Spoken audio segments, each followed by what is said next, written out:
3i Atlas est arrivé pile sur le plan de l'écliptique, comme s'il avait l'intention dès le départ, comme s'il était contrôlé pour visiter dans l'ordre différentes planètes du système solaire. D'abord Mars, ensuite Vénus, passer près du Soleil, ensuite Jupiter. Et à côté de ça, il y a la question de la vitesse. Il est arrivé avec une vitesse très importante et on a constaté une décélération très importante au moment d'arriver à proximité de Mars, comme si c'était quelque part pour observer la planète Mars. C'est très difficile d'avoir une décélération aussi brutale en si peu de temps. Ce qui laisse suggérer encore une fois que cette décélération aurait pu être provoquée de manière artificielle ou de manière technologique. Il faudrait plusieurs centrales nucléaires à notre échelle pour pouvoir provoquer une énergie suffisante qui déclencherait une décélération de cette ampleur.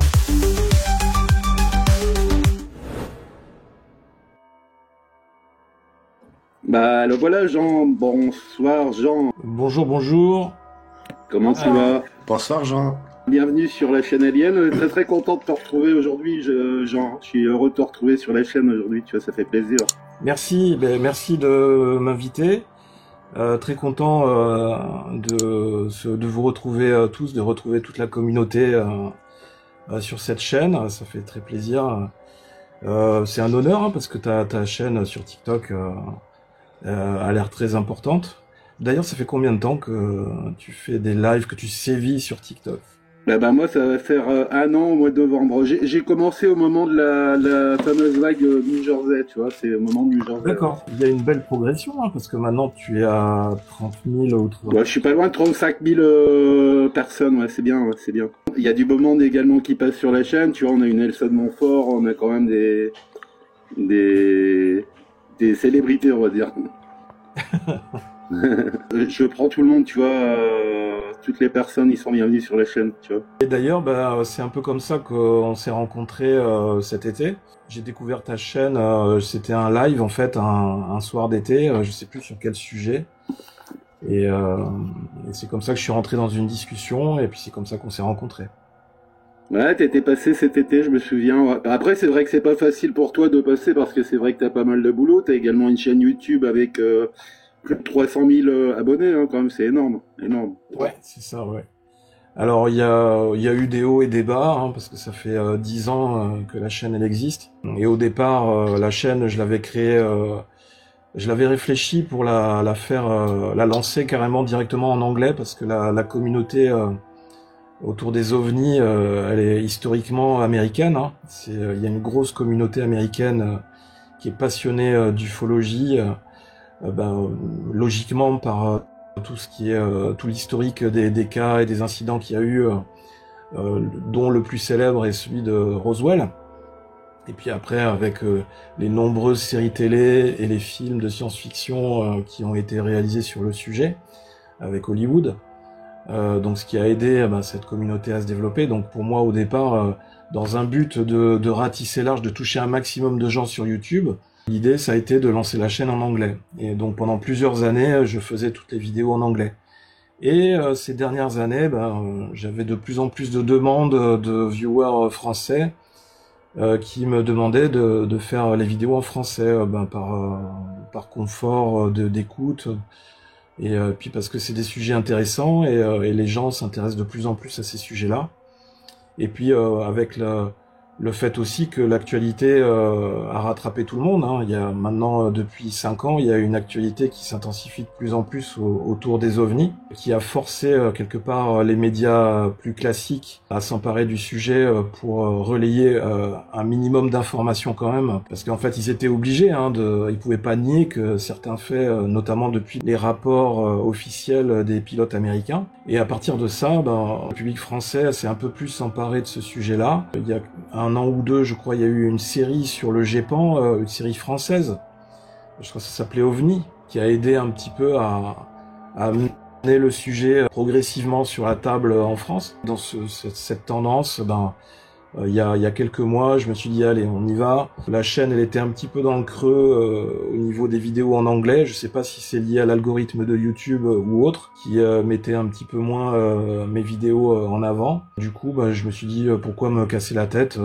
Ça fait un moment qu'on me le demande, donc je vais faire les vidéos en français à partir de maintenant. Ce sera plus simple. Et puis aussi maintenant avec l'IA, c'est plus facile de faire de la traduction d'interviews américains pour essayer de démocratiser un maximum le sujet et pour informer les Français. Donc j'essaye de faire les vidéos que moi j'aimerais pouvoir voir à la télé sur ces sujets-là. Il y a beaucoup de travail d'information, d'aller chercher l'information, d'aller la recouper. Parce qu'à côté de ça, je travaille dans l'informatique aussi, dans le numérique. Donc il y a ce réflexe que j'ai développé de par mon métier, d'aller recouper l'information, d'aller essayer de multiplier les sources pour confirmer les informations et pour essayer de ne pas dire de bêtises. Et puis pour essayer de vulgariser un maximum toutes ces infos, de les synthétiser pour que les viewers, un maximum de viewers comprennent plus facilement et plus rapidement les notions majeures qui sont abordées dans tous ces cas d'OVNI. Ça touche à beaucoup de thématiques, à beaucoup de thèmes de société, que ce soit la politique, que ce soit les questions économiques, que ce soit la question de la sécurité, l'aspect militaire, la question de sécurité nationale, le côté astronomie aussi, exploration spatiale. Et puis tout ce qui est histoire, tout ce qui est science de la vie, les origines de l'être humain sur Terre. Je trouve tout ça très intéressant parce qu'en fait ça permet de développer une culture générale. Et en creusant tout ça, en y passant du temps, on se rend compte qu'il y a plein de petites connexions entre tous ces différents domaines et qu'il faut vraiment pas être fermé à toutes ces questions. Enfin, il faut avoir un esprit le plus ouvert possible parce qu'en fait, dans ce monde, ce que je dis souvent dans ma vidéo, dans ce monde, on est vraiment minuscule. On est encore plus petit que des fourmis à l'échelle de l'univers. Donc ça doit nous obliger à rester humbles. Et s'il y a un truc que je déteste le plus au monde, c'est souvent l'arrogance dont font preuve certains scientifiques quand ils affirment avec la plus grande certitude que il n'y a que l'être humain, l'espèce humaine qui existe dans l'univers, qu'on est les plus forts, que imaginer qu'il y a une autre vie une vie extraterrestre dans l'univers, c'est complètement débile, c'est de la pure imagination, c'est de la pure fantaisie. Et par ce moyen-là, pendant des années ça a été comme ça, c'est-à-dire on essayait de couper toute discussion en stigmatisant les personnes qui parlaient d'une potentielle vie extraterrestre. C'est souvent ça que je critique aussi, c'est cette arrogance dont font preuve certains chercheurs. Mais maintenant de plus en plus ils commencent à s'ouvrir un petit peu au sujet par la force des choses, hein. Et on a des scientifiques très reconnus, des prix Nobel comme Stephen Hawking, qui eux n'ont pas eu peur de mettre le sujet sur la table et de dire que oui, il y avait la possibilité de vie extraterrestre et que c'était tout à fait possible qu'un jour il y ait un contact et que s'il y avait contact, eh bien on se retrouverait dans la même situation que la colonisation de l'Amérique avec les Indiens d'Amérique qui découvrent les colons portugais et espagnols qui arrivent. Quand une civilisation plus avancée entre en contact d'une civilisation primitive, eh bien il y a souvent un rapport de force qui s'installe. Et donc il faudrait pas que nous soyons par excès de confiance ou excès de naïveté, que nous soyons victimes de toutes ces faiblesses et de cette infériorité culturelle, technologique ou à différents niveaux par rapport à une autre civilisation qui viendrait nous rejoindre ou qui entrerait en contact avec nous. En tout cas, on va en parler après, hein, par rapport à Troy Atlas, on reviendra un petit peu sur le fameux objet interstellaire, hein, Troy Atlas, mais on va faire les présentations. Il y a également Mandalam avec nous et David. Alors Mandalam, vas-y. Oui, bonsoir. Très contente de vous retrouver sur le live. Moi, je m'intéresse à tout ça et évidemment, comme nous ne sommes pas seuls dans l'univers, pour moi, c'est une certitude. Bon, après, voilà, je n'ai jamais vu grand chose dans le ciel, mais j'attends de voir. Et je sais pas, je ressens fortement Troy Atlas, surtout aujourd'hui. Je le ressens beaucoup dans l'énergie. Et voilà, j'espère en apprendre un petit peu plus ce soir sur le sujet. Quelle est ta spécialité, ce que tu as développé Rien. J'ai pas de spécialité.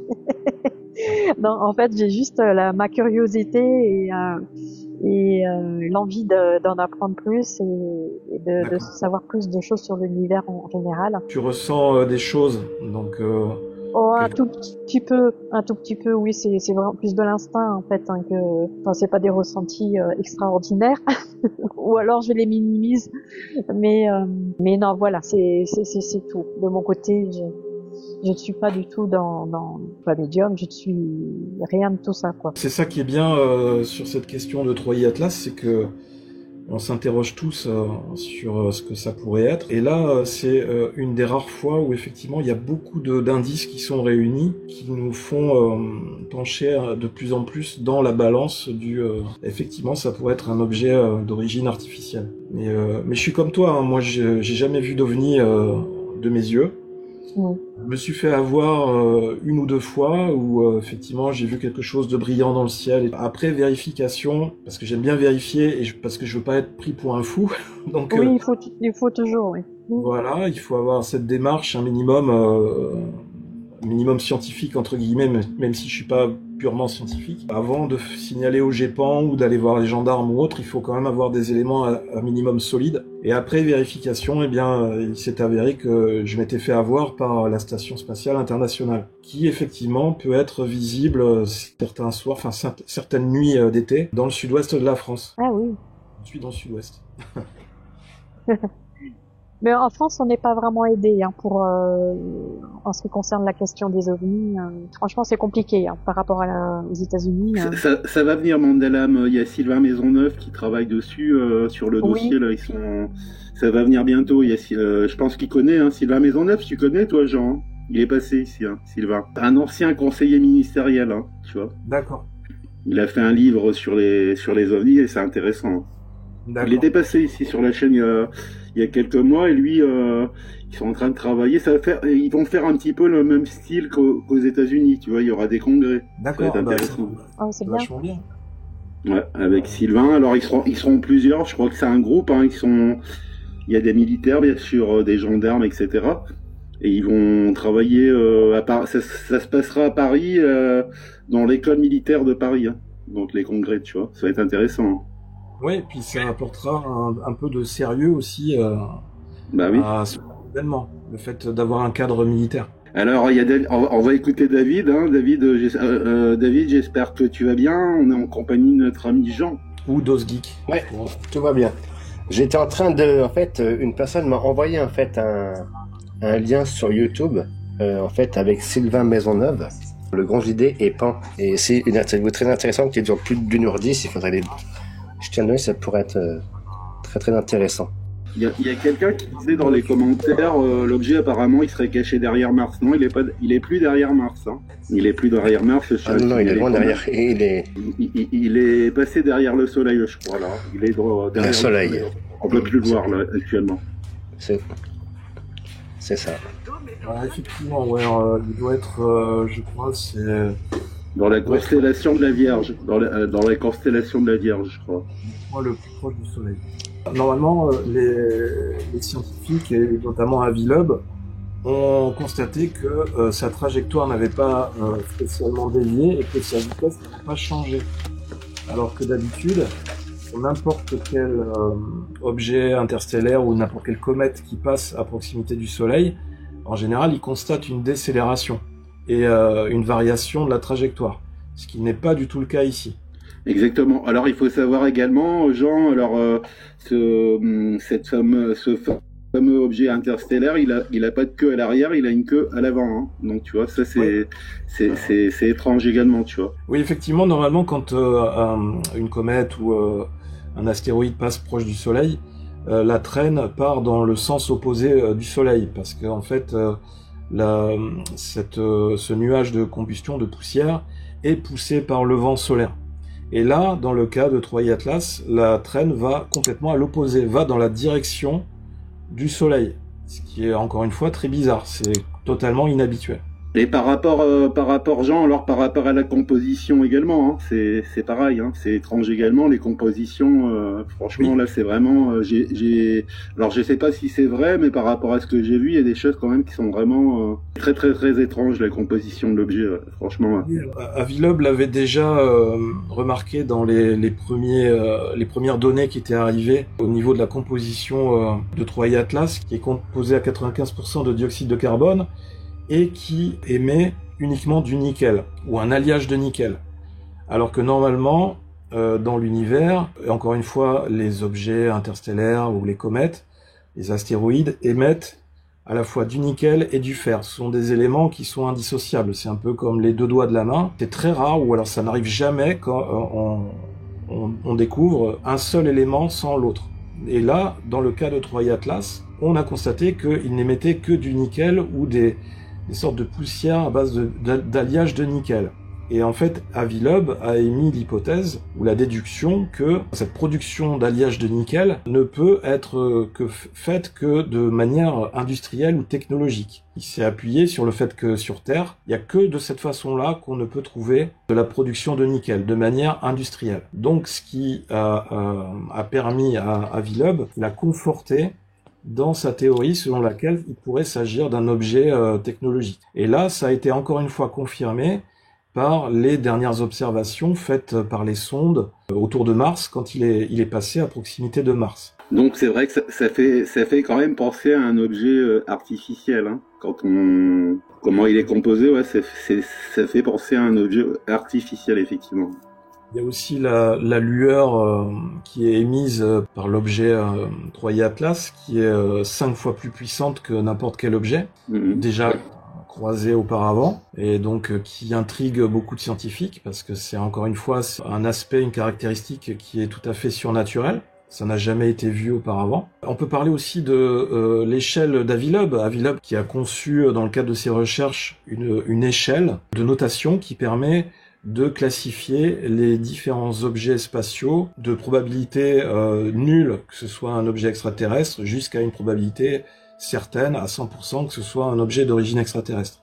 Donc cette échelle de Loeb, elle va de 0 à 10. Par exemple, quand on est à 0, quand l'objet a une note de 0, il s'agit juste d'un caillou ou d'une comète toute simple. On a toutes les caractéristiques qui sont réunies pour confirmer qu'il s'agit d'un objet naturel et circulaire. Il n'y a rien à voir en quelque sorte. 10 sur cette échelle de 10 sur 10 en fait, eh bien ça confirme que c'est un objet qui est 100% d'origine extraterrestre, qui a des caractéristiques technologiques, que ce soit au niveau de la propulsion, au niveau des gaz qu'il émet, au niveau de la réflexion de la lumière, au niveau du comportement aussi, au niveau de la trajectoire. Il y a énormément de choses qui sont prises en compte dans cette notation. Et donc dans cette échelle, Avi Loeb, il a classé Troy Atlas, il lui a mis la note de 4 sur 10. Ce qui veut dire qu'il y a quand même beaucoup de choses surnaturelles qui ont été constatées sur Troy Atlas. Et donc 40%, on n'est pas loin de 50%. Donc ça fait presque une chance sur deux que cet objet soit soit technologique, soit d'origine extraterrestre. Cette échelle de Loeb est très importante. C'est une grille de lecture, une grille d'analyse qui a été établie scientifiquement, qui a été étudiée par différents universitaires de Harvard aux côtés de Avi Loeb. Donc c'est pas un truc qui sort de nulle part, qui a été imaginé par un savant fou. Cette échelle de Loeb, elle est consultée très régulièrement dans le cadre de différentes études spatiales pour essayer de classifier les différents objets qui traversent notre système solaire ou alors qui sont observés à très longue distance.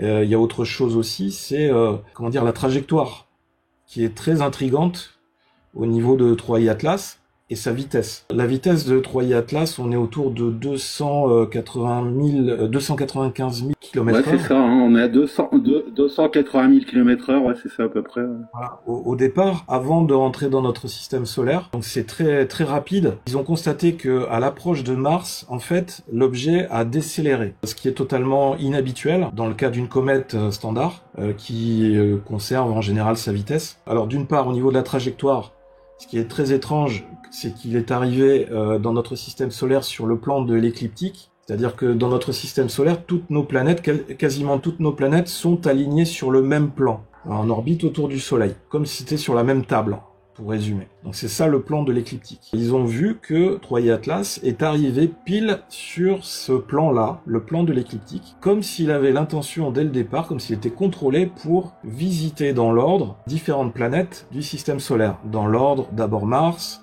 ensuite Vénus, ensuite passer près du Soleil, ensuite Jupiter. Et à côté de ça, il y a la question de la vitesse. Comme je disais, il est arrivé avec une vitesse très importante, et on a constaté une décélération très importante au moment d'arriver à proximité de Mars, comme si c'était quelque part pour observer la planète Mars. Et il faut savoir que, encore une fois, quand il s'agit d'une comète ou d'un astéroïde ou autre, au départ il a une vitesse très élevée. C'est très difficile d'avoir une décélération aussi brutale en si peu de temps. Ce qui laisse suggérer encore une fois que cette décélération aurait pu être provoquée de manière artificielle ou de manière technologique. Il faudrait plusieurs centrales nucléaires à notre échelle pour pouvoir provoquer une énergie suffisante qui déclencherait une décélération de cette ampleur. Donc c'est vraiment très étonnant, très étrange. C'est ce que beaucoup de scientifiques n'arrivent pas à expliquer. Alors Jean, il y a également le changement de couleur également. Hein. C'est pareil, hein, il a changé de couleur également. C'est pas normal. Oui, tout à Donc, fait. Il était rouge au début, la couleur rouge, il est passé en vert. Hein, c'est ça, couleur verte. Alors, après... Donc là actuellement, il est à 130, je crois que c'est 135 000 km/h maintenant. Oui, ça doit être ça, effectivement. Il y a aussi la question des variations de trajectoire. Je crois qu'ils appellent ça la NGA, la Non-Gravitational Acceleration. Les comètes ou les astéroïdes habituels, pendant leur trajet, connaissent souvent des variations de trajectoire assez importantes, parce qu'ils se déplacent dans l'espace de manière assez instable. Donc ça peut arriver qu'ils fassent des écarts de trajectoire entre 10 et 1000 km en l'espace de 24 heures. Ça a été constaté sur Oumuamua, le 1I, c'est-à-dire le premier objet interstellaire qui est arrivé dans notre système solaire, c'est en 2016, il me semble. Ensuite, on a eu Borisov, le 2I, deuxième objet interstellaire à nous traverser notre système, qui lui aussi avait des variations, des écarts de trajectoire assez importantes. Mais le problème, le souci, c'est que c'est difficile à comparer avec 3I Atlas parce que ces deux objets, Oumuamua et Borisov, étaient comparativement très petits par rapport à 3I Atlas. 3I Atlas est énorme, c'est un mastodonte spatial, en quelque sorte. Il fait à peu près un peu plus de 30 km de diamètre. Donc je crois, au début, d'ailleurs, les Américains faisaient allusion, enfin ils le comparaient à Manhattan. Le seul élément comparable par rapport à cette taille, c'est la comète Hale-Bopp, qui avait été observée en 1995, qui était un peu plus grosse que 3I Atlas. Et même elle, à l'époque, avait fait des écarts de trajectoire d'environ autour de 1000 km en l'espace de quelques heures. Donc c'est vraiment, il se déplace pas en ligne droite, mais en faisant des écarts comme ça, c'est assez instable dans l'espace. Et dans le cas de 3I Atlas, ce n'est pas du tout le cas. Depuis le début, il suit une trajectoire très stable, comme une ligne droite quasiment, mais courbe, puisqu'en fait, il arrive dans notre système de manière un peu courbe, mais la courbe est presque parfaite. Il y a très peu d'écart, et il y a juste que la vitesse qui a varié au moment d'arriver à proximité de Mars. Normalement, s'il est censé continuer cette trajectoire qui a été dessinée sur différents simulateurs, à la sortie du Soleil, il devrait continuer cette courbe pour arriver jusqu'à Jupiter. Donc il devrait être au plus près de nous de la Terre en février, fin janvier, début février. Mais bon, il sera pas aussi près que s'il était au moment où il était près de Mars. Mais on va pouvoir le voir, c'est-à-dire l'observer assez facilement avec les télescopes. À ce moment-là où il va sortir de derrière le Soleil, c'est là où on va être fixé, c'est-à-dire on va savoir exactement si est-ce qu'il continue sa trajectoire jusqu'à Jupiter et du coup il nous laisse un peu sur le côté, ou est-ce que il entame un virage. Et alors là, ce sera encore plus troublant et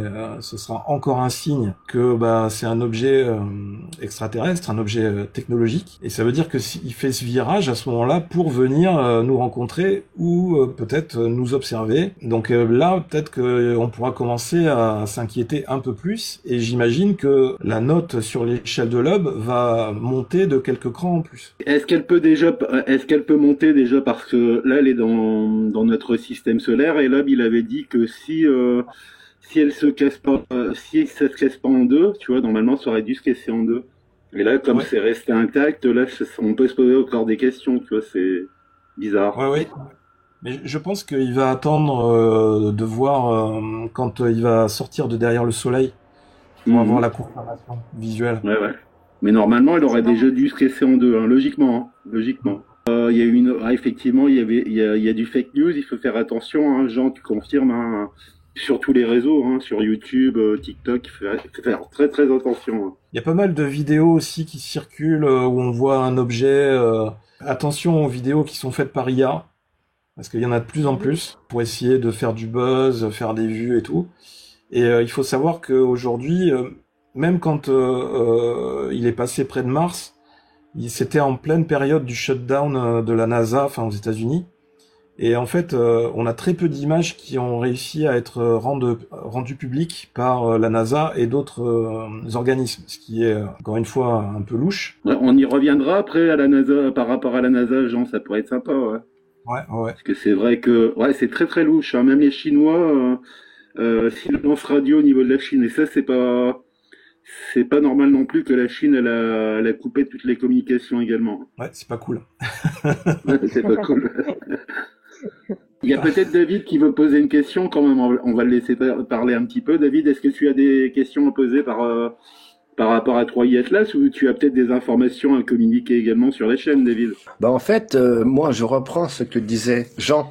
En fait, c'est un objet manufacturé parce qu'en fait, il ne peut pas être en fait détecté. Je pense en fait qu'il sort en fait de notre tableau périodique.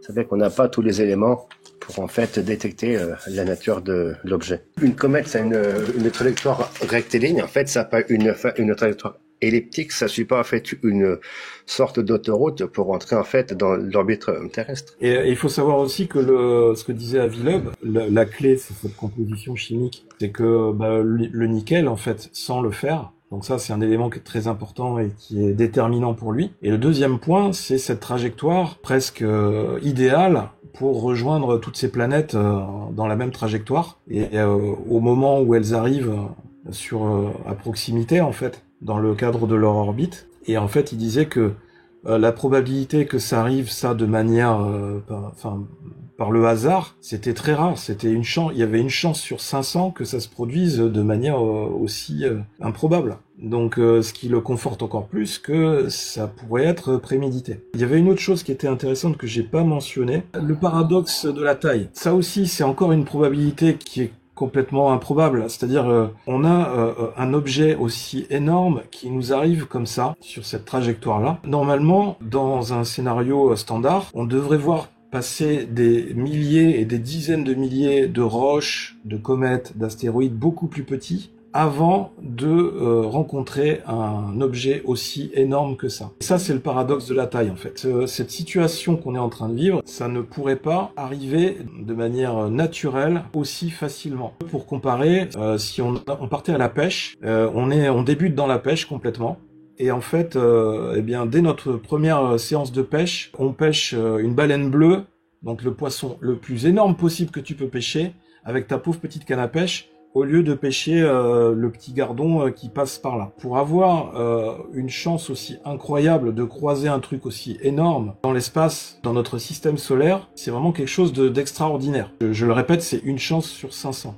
Donc c'est absolument incroyable. On devrait s'interroger, il devrait y avoir plus de monde qui devrait se poser des questions, c'est-à-dire quand on voit que cumuler les uns aux autres tous ces petits indices, toutes ces petites choses surnaturelles, ça devrait peut-être à un moment donné éveiller notre instinct ou je sais pas, sonner une petite cloche dans notre cerveau en nous disant attention, peut-être qu'il faut être un petit peu vigilant, peut-être qu'il faudrait s'en inquiéter un peu plus et essayer d'aller un peu plus à la pêche aux informations pour rester dans le domaine de la pêche. C'est dingue. C'est dingue que ça suscite pas plus d'intérêt, à part une poignée de gens comme nous et d'astrophysiciens. Je dirais qu'il y a deux écoles pour avoir discuté avec différentes personnes.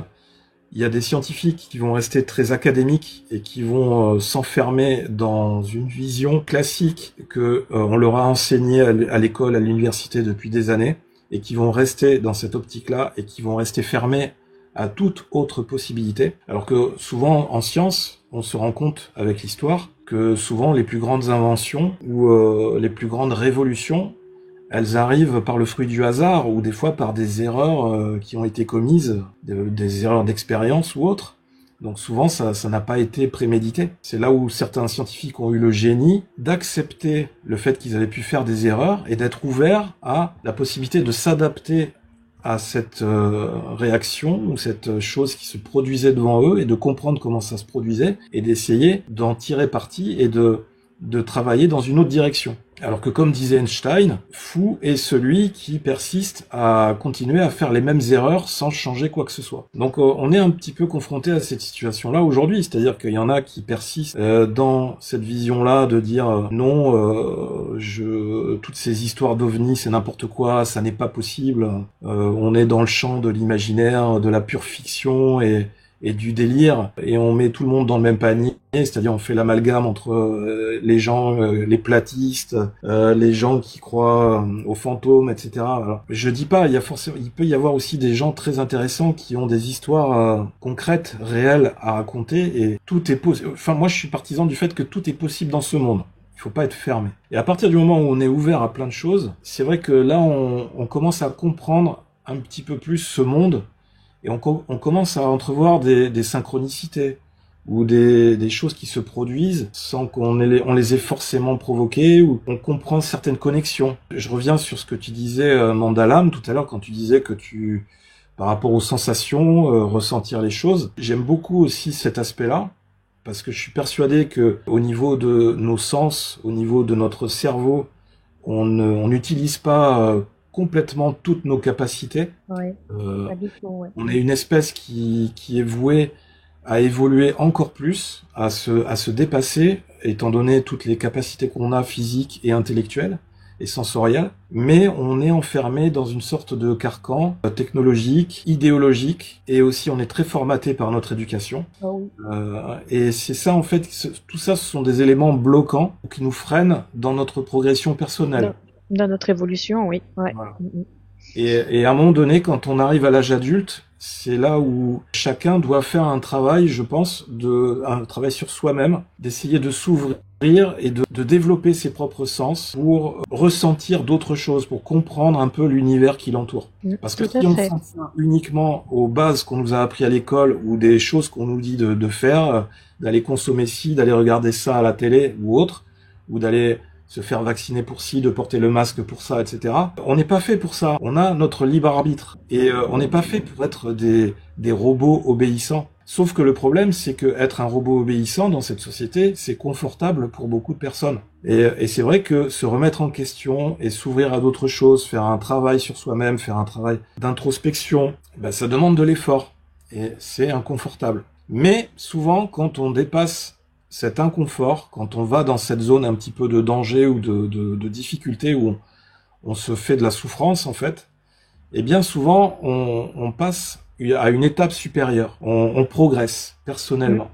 Oui. Et c'est pour ça que je suis très attaché, sûrement comme toi, à tout ce qu'on ressent, aux choses qu'on ressent, à l'instinct et tout ça. Et je pense qu'il faut pas qu'on se détache de tout ça, il faut qu'on continue à le développer. Oui, et de plus en plus, ouais. Alors j'ai entendu parler, enfin il y a beaucoup de gens qui canalisent, qui canalisent que Troy Atlas serait là pour justement nous faire encore plus évoluer dans ce sens-là, et dans nos ressentis et dans nos capacités extrasensorielles. Alors je ne sais pas si c'est vrai, mais j'ai envie d'y croire.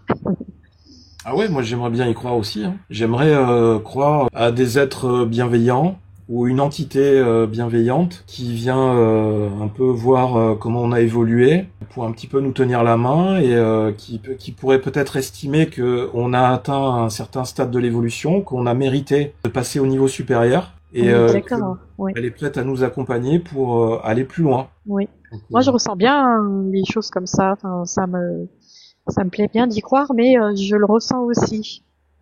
Après, bon. Alors, ça pourrait être, on pourrait rebondir là-dessus en abordant aussi la question des remote viewers. Il faut savoir qu'il y a je sais pas si vous connaissez le remote viewing. J'en ai entendu parler, oui. On traduirait ça par la voyance à distance. Et en fait, aux États-Unis, ils en parlent beaucoup. C'est très ancré dans la culture américaine, parce que ça a été développé dans les années 50, c'est-à-dire des personnes comme ça qui, en développant différents sens, ils ont pu développer une sorte de perception extrasensorielle, et pour essayer de voir des choses à distance. Souvent, c'est considéré par la population, par les médias mainstream, par quelque chose d'illuminé. Oui, on a ça. Des gens qui racontent n'importe quoi, qui sont complètement, encore une fois, dans le délire. Dès qu'on sort du cadre, de toute façon, Voilà. on Sauf que on est c'est bien pas du tout le cas. Pour contrecarrer en fait cette vision-là, il faut savoir que le remote viewing, ça a été développé en laboratoire au départ dans les années 50 par la CIA, donc par des services de renseignement américains pendant la guerre froide pour essayer d'espionner à distance l'Union soviétique et donc essayer de détecter les bases secrètes ou les bases de missiles que les soviétiques avaient pu disséminer dans le monde entier. Et donc ils essayaient d'entraîner ces remote viewers, ou ces voyants à distance, pour essayer de localiser à distance ces sites stratégiques dans le cadre de la guerre froide. Et après, ils ont continué à entraîner ces personnes. Alors évidemment, ça demande une sélection de personnes au départ qui ont un profil qui réunit différents critères, qui ont des aptitudes qui leur permettent de se développer encore plus et d'avoir plus de vision que d'autres personnes lambda. C'est très intéressant et donc c'est pour rappeler à tout le monde qu'en fait cet aspect-là, on n'est pas du tout dans le champ de l'imaginaire ou du délire collectif. Non, c'est à la base c'est quelque chose de très scientifique et il y a eu des résultats puisque aujourd'hui on utilise encore les remote viewers pour arriver à trouver ou à localiser des kidnappeurs ou des psychopathes. Certains remote viewers qui sont très célèbres. Il y en a un américain qui s'appelle John Vivanco, qui est très connu là-bas et qui a permis de repérer, d'interpeller pas mal de criminels américains. Ce sont des médiums, en fait. Ouais, c'est ça. Ouais. Mais il y a Geneviève Delpech qui aide beaucoup la police aussi à retrouver voilà. Et ça fait partie des gens disparus. De l'abstrait, en fait, de l'intangible, des choses qu'aujourd'hui, on n'arrive pas encore à expliquer scientifiquement. Mais c'est pas parce qu'on n'arrive pas à l'expliquer scientifiquement que ça n'existe pas. Si, au contraire, ça existe. On a des preuves que ça marche, mais ça nous dépasse complètement encore. C'est juste qu'il y a des personnes qui sont douées et qui arrivent à ces prouesses-là. Alors, ce qui serait intéressant de savoir, c'est comprendre qu'est-ce qui les a amenés à développer ces dons, pour essayer de faire développer ces dons dans un maximum de personnes. Vous imaginez comment on arriverait à améliorer la société? Oh là là, oui. Ce serait magique. Et pour en revenir à Troy Atlas, j'ai écouté une vidéo tout à l'heure où il disait qu'apparemment c'était compliqué avec un télescope de le visionner, de visualiser, parce qu'il n'était pas en matière, c'était pas une matière solide. Certainement à cause de ces émissions de gaz. Ce qu'ils ont constaté aussi, c'est que par rapport à ces émissions de gaz, ça s'apparentait plus à une sorte d'émission de jet de propulsion, comme un vaisseau, plutôt qu'une émission de gaz faite par une comète. Parce que dans le cas d'une comète, on aurait une traîne qui serait beaucoup plus longue et qui se dissiperait de manière beaucoup plus large dans l'espace. Et là, est-ce que c'est vrai qu'il y a des petits trucs qui tournent autour qui accompagnent Troy Atlas, en fait, des petites pas des petits vaisseaux, mais je sais pas, des petits cailloux, des petits machins. Ouais, apparemment, tu vois, Jean, Troy Atlas, il serait accompagné par 8 ou 9 objets, tu vois, d'après ce que j'ai pu prendre comme information également. D'accord. Après, ça serait pas étonnant, parce qu'en général, même si on reste sur l'hypothèse d'un objet standard, une grosse comète, juste la masse générait une gravité si énorme qu'en fait ça serait logique qu'il y ait des petits éléments qui gravitent autour, juste par le fait de la gravité. Après, si on est dans le cadre d'un vaisseau spatial, ça pourrait être le cas, on pourrait émettre la théorie qu'il s'agit de petites sondes qui sont envoyées ou qui gravitent autour du vaisseau pour essayer de collecter des données indépendamment du gros vaisseau, je sais pas. Tout est possible. Poisson pilote. Ouais. Alors, par rapport à la sonde et par rapport à une question que j'ai vue en bas, très intéressante, Jean, je voudrais rebondir sur une question. Un monsieur la pose depuis tout à l'heure, par rapport à la sphère de Buga, est-ce qu'il n'y aurait pas un lien avec cet objet interstellaire? Est-ce qu'il n'y a pas un lien? La sphère de Buga. Ça me dit quelque chose. Alors, honnêtement, j'ai pas eu le temps de creuser la sphère de Buga, c'est en Colombie, En Colombie, qu'elle a été retrouvée par un jeune fermier, je crois, à l'époque. Je crois, je l'ai pas suivi énormément, mais bon, est-ce que c'est vrai, est-ce que c'est faux, je sais pas non plus, tu vois. Je pourrais pas non plus rebondir sur la sphère de Bugum. J'ai pas assez de connaissances là-dessus non plus, tu vois.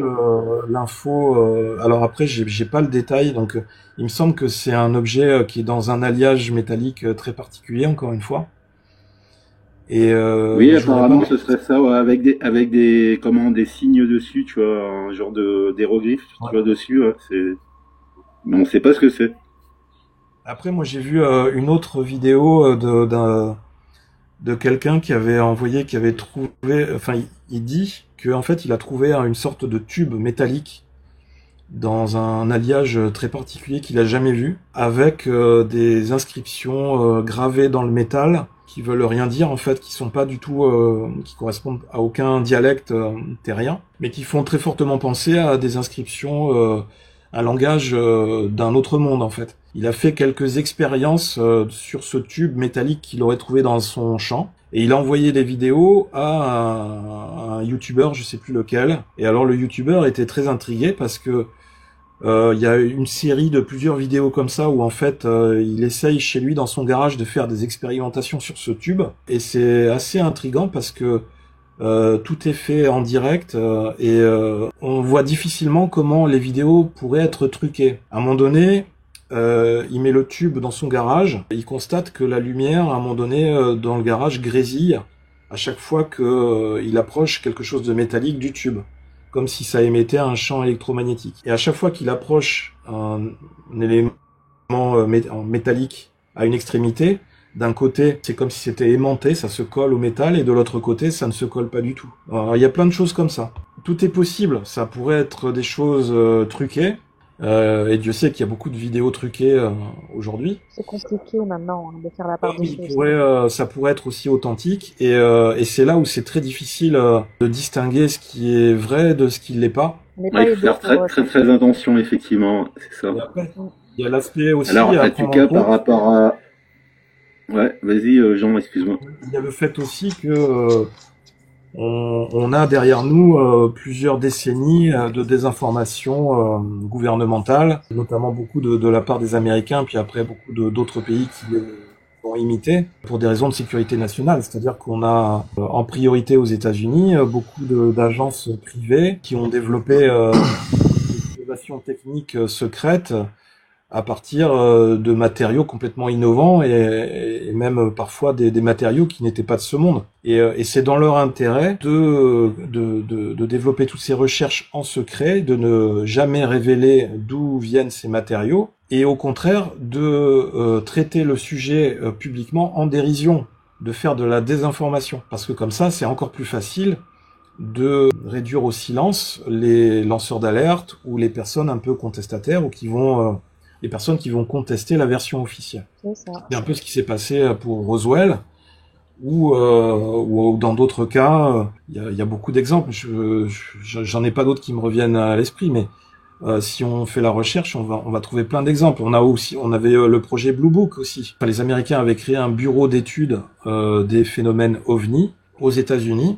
Donc ils envoyaient à chaque fois cette équipe composée de militaires de l'US Air Force et de scientifiques pour essayer de classifier les observations d'OVNI, essayer de les expliquer, mais aussi en parallèle essayer de les dissimuler plus facilement. De ça, du projet Blue Book, est né un stock incroyable d'archives classifiées, secret défense, concernant les OVNI.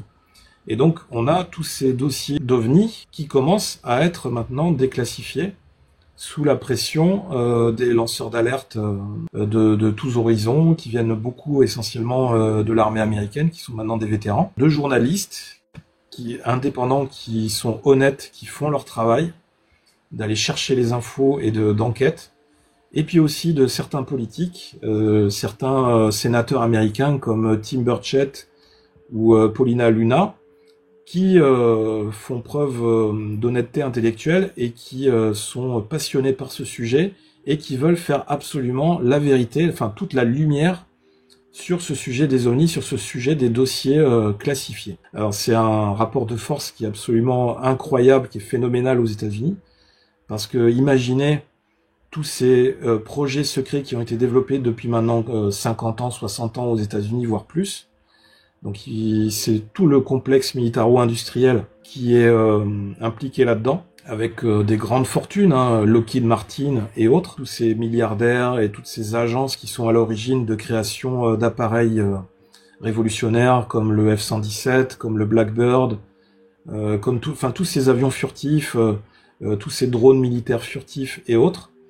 Et ils sont toujours actuellement en train de développer, d'expérimenter de nouvelles technologies. Bob Lazar le disait d'ailleurs aussi, que dans son témoignage, qu'il avait participé à certaines recherches, notamment dans la base S4 dans la zone 51, où il avait été au contact d'appareils non humains, avec notamment une surface métallique qu'on retrouve encore une fois, cette description très particulière de surface métallique qui était faite d'un alliage très particulier avec des métaux qu'on n'avait pas l'habitude de voir sur Terre, et en fait une surface métallique qui était en quelque sorte intelligente, qui réagissait en fonction des pressions extérieures qui étaient exercées, qui réagissait par rapport aux vibrations, par rapport au champ d'énergie, par rapport au son, et ce qui laissait imaginer que ça devait jouer aussi dans la façon de se déplacer dans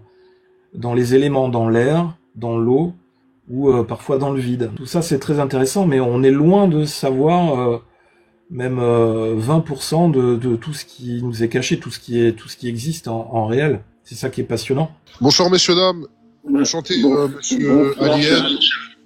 Tu as une question à poser, je crois. Hein. On va te laisser la parole alors. Je peux me permettre d'intervenir, je vais tâcher d'être rapide et concis. Vous me le permettez? Oui, bien sûr. Donc je vais tâcher d'exposer ma pensée de manière construite, en commençant par une introduction. Je vais ensuite essayer d'argumenter, et enfin tenter de vous faire une conclusion.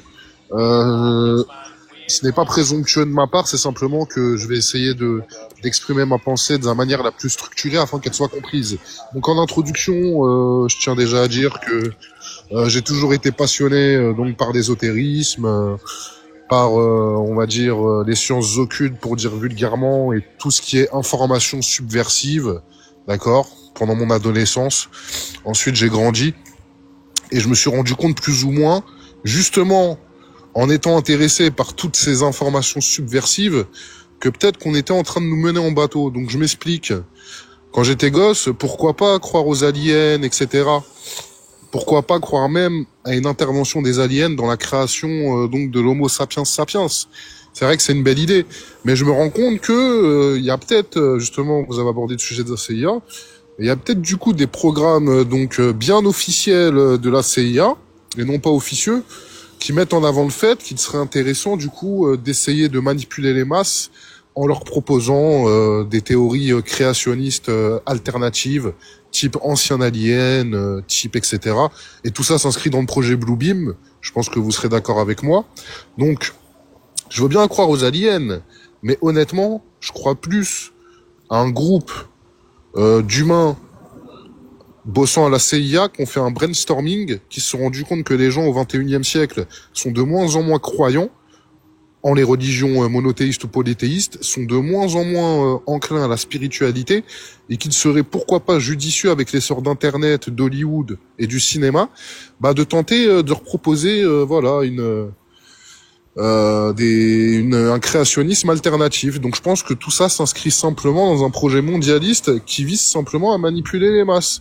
Et vous vous rendrez compte également que tout ce qui est sophrologie, spiritualité alternative, type travail sur soi, type travail sur les chakras, etc., se développe beaucoup chez les populations non religieuses, qui sont présentes particulièrement dans notre monde occidental. Voilà. Et je peux vous donner des exemples très précis, qui là ne concernent pas les aliens, mais vous vous rendrez compte que dans les années 60 et 70, en Amérique du Sud, donc les Américains et la CIA particulièrement, ont subventionné donc des prêtres et des paroisses catholiques d'Amérique du Sud afin d'augmenter le nombre, d'apparitions marianes ou de phénomènes type miracle, etc. Et étonnamment, il y a beaucoup plus de miracles en Amérique du Sud qui ont été relevés dans les pays qui étaient contre le communisme que dans les pays communistes d'Amérique du Sud. Donc je trouve aussi que ça s'inscrit donc dans une manipulation étatique d'un pays tel que les États-Unis d'Amérique. Voilà mon point de vue. Ça se tient, ça se tient. Mais après, j'ai envie de dire, il y a plusieurs hypothèses possibles, et une hypothèse n'empêche pas l'autre non plus. Mais J'admets aussi, effectivement, De la c'est même manière, de la même manière, pour les gens qui sont donc religieux, honnêtement, en réfléchissant de manière pragmatique et surtout cartésienne, voilà, en suivant la méthode que l'humain a toujours suivie depuis son apparition sur Terre, je serais plus enclin à croire que des groupes des groupes d'humains afin de d'appuyer leur pouvoir sociétal ou économique ont décidé de créer des religions que croire en ces dites religions. Je pense que c'est plus plausible, quoi. un projet intéressant serait effectivement de créer une menace commune qui permettrait de rassembler toutes les populations, tous les différents États du monde entier pour essayer de créer une sorte de mondialisation, comme tu l'as dit, une population mondiale. En fait, l'idée d'avoir une guerre contre une menace virtuelle, c'est-à-dire qu'on inventerait une invasion extraterrestre totalement fictive à base d'hologrammes ou de vidéos, et Dieu sait que les médias, nos médias sont très forts pour faire de la propagande et pour nous sortir des vidéos truquées ou pour nous faire du lavage de cerveau par rapport à des menaces qui n'existent pas. En créant une sorte de menace commune, c'est ce qui a été un peu tenté avec pendant la crise Covid, hein. C'était une crise qui s'est internationalisée et qui a permis, on s'est rendu compte que en fait, ça a permis d'imposer des normes sanitaires et des restrictions, des contraintes sanitaires, à peu près les mêmes contraintes partout dans le monde. Donc imaginons qu'on transpose ça à une menace d'une invasion extraterrestre qui menacerait la Terre, et qu'on essaye de nous convaincre que nous, pauvres humains, avec notre propre technologie, on peut avoir l'espoir de rivaliser technologiquement avec cette civilisation, et qu'on peut espérer avec nos armes, nos missiles nucléaires, si on se réunit, si on s'unit tous ensemble, si on unit toutes nos forces, tous nos moyens financiers et autres, si on fait abstraction de nos frontières, si on crée un gouvernement mondial qui va décider pour tout le monde et qui va réunir toutes les forces militaires ensemble pour frapper de manière la plus forte possible l'envahisseur extraterrestre. Ce serait une opportunité incroyable et bien pensée stratégiquement pour forcer cette transition vers un gouvernement mondialisé, effectivement. Pareil, concernant le Covid, je suis bien prêt à croire que ça soit un plan mondial afin de préparer l'humanité et surtout l'humanité mondialisée à un uniformisme, etc., à une société sous contrôle, autant numériquement qu'humainement. Mais honnêtement, je suis plus prêt à croire à des ingérences économiques faites par des groupes industriels, voire même militaro-industriels, voilà, qui ont mené du coup à cette pandémie et surtout à la mise en place de cette pandémie. Je suis plus prêt à croire ça. On a donné trop de pouvoir dans notre société à toutes ces agences privées qui ont développé des technologies, que ce soit des technologies militaires ou aussi des technologies médicales, vaccins ou autres, ou même des virus. Et toutes ces entités ou ces cartels, parce que ça peut être aussi des groupements mondialisés d'agences spécialisées, chacun sa propre spécialité, qui travaillent tous ensemble dans un but commun. En fait, on leur a donné quelque part trop de poids et qui aujourd'hui font du lobbyisme ou du lobbying auprès de nos politiques et donc de la corruption, et qui influencent très fortement aujourd'hui la gouvernance de nos États. Et on le voit aujourd'hui dans notre vie quotidienne, comment c'est impacté. C'est-à-dire qu'on est en train d'assister à une révolution sociétale, notamment au niveau des pays occidentaux, à tous les niveaux, que ce soit dans la santé, dans la couverture sociale, dans l'économie, la désindustrialisation de nos pays. Jean, je voudrais intervenir, on s'éloigne un peu du sujet, tu vois. Ouais. Il y a des personnes qui le disent quand même, hein. Faire attention. Il y a Ninja qui voulait rebondir sur Troy Atlas, Ninja. Oui, alors bonsoir à vous tous. Et merci parce que c'est formidable, hein. Voilà, j'adore. Donc je vais vous poser la question quand même qui est très intéressante peut-être. Troy Atlas. est arrivé le 1er juillet. Normalement, il a été décelé le 1er juillet, je pense, hein, c'est ça. Bon, ça c'est ok. Mais vu l'état du trajet qu'il fait depuis une décennie, je me pose la question, comment ça se fait qu'il n'a pas été percuté par quoi que ce soit, il n'a pas été abîmé. Donc quand même, c'est une thèse aussi qui pourrait prouver que c'est un objet assez spécial quand même, parce qu'il n'a pas de bobo autour de lui, et il a fait sa trajectoire sans se faire abîmer. Alors je ne sais pas si c'est des millions d'années qu'il voyage, mais il n'a pas été abîmé, je pense. Donc, question. Et moi, j'ai pas accès à ces données-là, donc c'est difficile de répondre. Est-ce qu'on a ces données? Est-ce qu'on dispose de ces données aujourd'hui, ou et est-ce que on nous les cache, ou est-ce qu'on n'en dispose pas du tout? Ce qui serait un peu douteux, parce que avec les télescopes qu'on a, et en plus la zone d'origine de Troyer Atlas, ça serait a priori la constellation du Sagittaire. Donc c'est une zone dans l'univers où en fait il y a à peu près une sorte de vue directe vers notre système solaire. Et je rappelle, notamment, c'était en 1976, vous avez peut-être entendu parler de ce fameux WOW signal. Oui. Le signal WOW.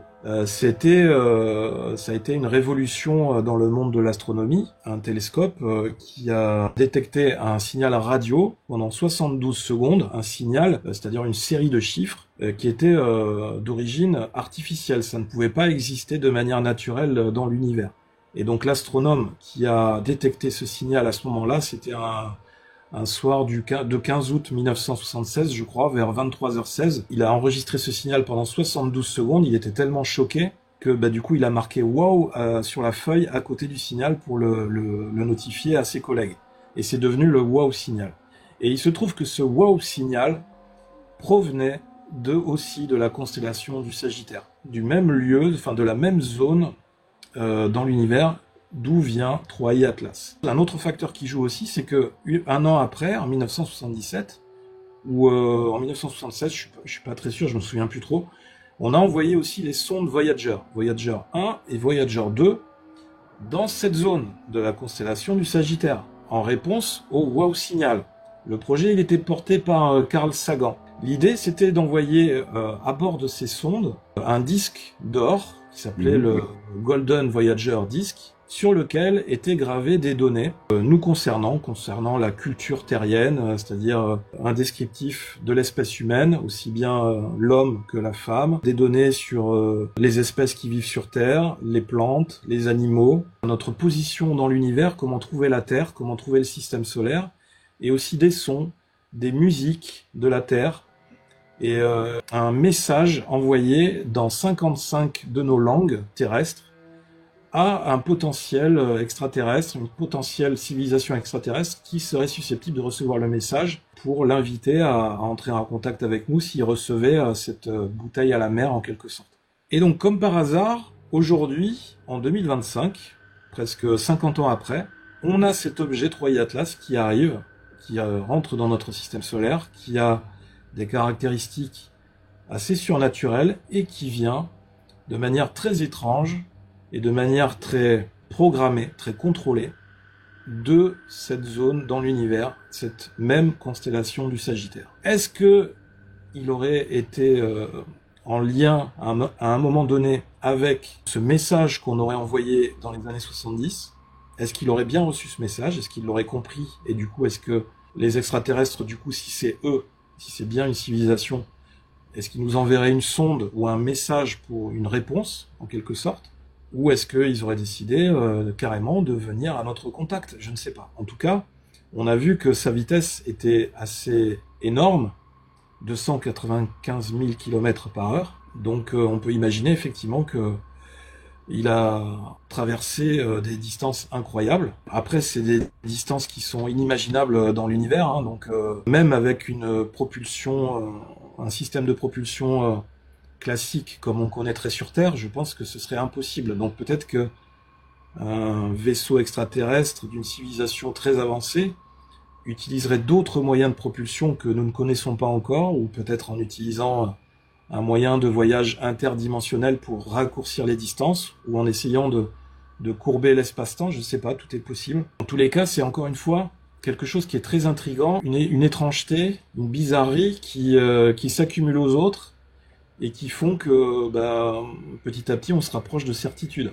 Mais on n'est pas encore sûr. Ok, voilà, et c'est ce que je voulais entendre parce que le disque d'or, oui, j'en ai entendu parler. Et oui, tout ça, j'en ai entendu parler. C'est vrai que c'est des significations qui ont un rapport sans doute, peut-être, hein. C'est pas confirmé, mais c'est une Je pense qu'on avait déjà eu des signes à l'époque avec les crop circles déjà, hein. Il y a eu des exact. crop circles un peu partout dans le monde et je pense qu'on avait déjà eu des signes à dans les Après, il y a années aussi, 90, je crois, 90-2000. par rapport à la question du choc avec d'éventuels autres objets dans l'espace sur sa trajectoire, il y a une théorie qui a été émise par un autre ufologue, je me souviens plus de son nom, j'ai vu passer ça il y a quelques jours. Il disait par rapport notamment au fait que la traîne de Troy et Atlas allait dans le sens opposé au Soleil. Mhm. Alors que, c'est-à-dire aller en direction du Soleil, alors que d'habitude la traîne irait dans le sens opposé, poussée par le vent solaire. En fait, lui, il expliquait que le fait que cette émission de gaz partirait en direction du Soleil, ça pourrait se justifier, encore une fois, de manière technologique, si on était dans le cas d'un vaisseau qui aurait des sortes de boucliers électromagnétiques Je pense. capables de repousser des vents solaires ou de lourdes ondes ou de lourdes vagues électromagnétiques. Ouais, parce que j'allais Et dire, oui, ça fait une sorte de bouclier. Mm, voilà. mm. C'est ça, Et c'est donc ça. ça Et pourrait expliquer que le fait qu'il ait réussi à traverser tout un système des distances aussi longues en évitant ou en n'étant pas percuté de manière fatale par d'autres objets. est-ce que les autres météorites, comme moi, n'ont pas été percutés, pareil, par des objets? C'était le même Alors, cas? elles avaient pas du tout la même traîne. Donc ça s'apparentait plus à des traînes de comètes, mais c'était un peu moins important. Mais ils avaient Une vraiment un comète, pardon, oui, comportement je me suis trompée. beaucoup plus, enfin qui se rapprochait plus de la normalité en fait. Il était moins énorme que, comment, Troy et Atlas en plus, hein. Donc, Oui, comme oui, il oui, Alors, c'est Moua, je dirais peut-être que c'était une sonde quand même, hein. Ça ressemblait peut-être à une sonde extraterrestre. Peut-être oui. une ça, sonde. ça Enfin, c'est fait ce qu'il a penser. dit à Villab hein, également. Et d'ailleurs, il y avait un ouvrage qui avait été écrit là-dessus, qui s'appelait Rendez-vous avec Rama, qui fait allusion un peu directement à Oumuamua et qui développe cette théorie en imaginant que ce serait un vaisseau extraterrestre, peut-être vide, et qui aurait déjà été visité par des êtres humains, mais de manière secrète, Ah oui, et j'avais pas qui aurait entendu pu... ça. Un éclaireur, on va dire un éclaireur, tu vois. ouais, voilà. Une Ah autre oui. question, je voudrais vous poser, à propos de Troy et Atlas. Il a changé de couleur, il était rouge, hein, c'est ça? Oui. Ensuite, ensuite, il est devenu vert. Mais lorsqu'il est devenu vert, il est devenu vert tout autour, comme si c'était un effet de bouclier, j'ai l'impression. Est-ce que la thèse peut être bonne, peut-être? C'est possible. Après, il y a eu cette histoire aussi à un moment donné, il était en live sur le site de la NASA. Et en fait, certains ont cru voir des formes un peu distinctes, comme des formes métalliques ou autres, sur l'objet. Mhm. Sauf que le live a été interrompu et on n'a pas pu retrouver la vidéo. Comme par Donc, hasard. c'est difficile maintenant de Ah, revenir dessus. Il aurait fallu voilà. enregistrer le live. Merci, Ah oui. merci, merci. Et là, je laisse Alors, la parole. il faut savoir également qu'en Chine, ils ont plus de 900 photos quand même, hein, et ils les diffusent pas. Donc c'est quand même là, c'est vraiment, c'est bizarre quand même qu'ils ont pas posté de photos. Là, tout est caché en Chine, hein. Ouais, c'est frustrant, hein. Ah Ouais. oui. Alors Ouais. normalement, si tu veux faire la transparence et essayer d'éviter le maximum de rumeurs, bah tu joues la transparence et tu diffuses un maximum les infos que tu as. Et Ouais, c'est Parce ça, que, ouais, exactement ça. le C'est problème, ça. c'est que le fait de ne rien montrer, ça alimente encore plus les rumeurs et du coup, les gens, ça encourage encore plus les gens à ne pas avoir confiance dans les organismes gouvernementaux ou les agences officielles. Donc en Oui, fait, ça fait l'effet inverse. parce que Donc est-ce que la NASA, c'est pareil, hein, c'est étrange quand même parce qu'ils ont soi-disant des problèmes d'argent Et c'est au moment où le fameux objet interstellaire, il était proche de Mars. Hein. Ça arrivait à ce moment-là, comme par hasard. Tu vois. C'est bizarre. Et la NASA, en plus, bon, il y a beaucoup d'astronautes ou de techniciens qui ont travaillé à la NASA, qui aujourd'hui maintenant sont à la retraite ou très âgés, qui ont rapporté que la NASA était bien connue maintenant pour manipuler pas mal les photos dans l'espace. Donc tout ça, ça n'encourage pas à avoir confiance. Il paraît Alors toi, comment, Jean, qu'est-ce que tu en penses alors? Pour toi, vraiment 50-50, on va dire, non? 50-50. Hein. Ouais. Pour l'instant, j'attends de voir. Je suis curieux de voir comment ça peut évoluer. Moi, je suis persuadé qu'on n'est pas arrivé sur Terre. Enfin, on n'est pas seul dans l'univers. Sinon, à quoi ça servirait? Enfin, il y a forcément une utilité. Il y a forcément un but. Il y a un projet. Il y a un grand architecte de l'univers. Que tout ça, c'est organisé, c'est hiérarchisé. On fait partie d'un ensemble. Et moi j'aime bien en fait je sais pas si vous connaissiez ce dessin animé à l'époque, c'était Il était une fois l'espace. Oui. Ah oui, c'est génial, génial. J'aime bien la conclusion en fait, c'était l'espèce humaine qui explorait l'espace, qui avait atteint un certain niveau et qui collaborait avec d'autres espèces extraterrestres et qui allait explorer l'espace, explorer d'autres planètes pour essayer d'aider d'autres civilisations à évoluer pour atteindre le même niveau et construire petit à petit cette sorte de fédération galactique. Jusqu'au moment. Et est-ce que par hasard, vous avez pensé en fait que c'est peut-être en fait eux, les grands architectes, ils ont mis de la graine, ils ont fait le tour de l'espace pendant des milliers d'années, et maintenant ils sont revenus voir leur création. Ah oui, ce serait tout à fait possible. Hein. Ça fait partie de nombreuses théories, notamment au niveau des Anunnaki ou autres. Après, il y a plein de choses qui nous disent, encore une fois, dans notre constitution, que on n'est pas une créature qui a été faite pour vivre sur Terre. Si on se compare à d'autres espèces vivantes sur la planète, on est très fragile, on est une espèce très fragile physiquement. Si on n'avait pas nos vêtements, si on n'avait pas tous nos artifices, c'est un scientifique qui dit ça sur l'évolution, on vivrait pas très longtemps dans les conditions naturelles, sans le besoin de la technologie qu'on a développée aujourd'hui.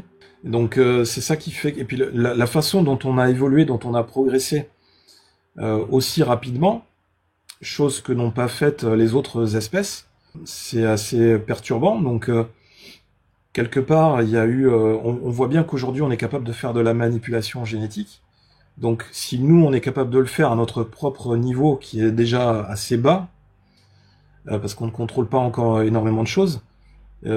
Imaginez qu'une civilisation très avancée soit ce qu'elle est capable de faire au niveau de la manipulation génétique et au niveau de créer de la main-d'œuvre ou des clones ou des choses comme ça. Tout est possible. Aujourd'hui, nous, on a acquis ces choses-là, cette capacité de clonage aussi. On peut le faire avec des animaux. Ce qui nous empêche aujourd'hui de le faire avec des êtres humains, c'est les questions d'éthique. Mais à un moment donné, tous ces verrous, comme avec l'IA, ça finira par sauter.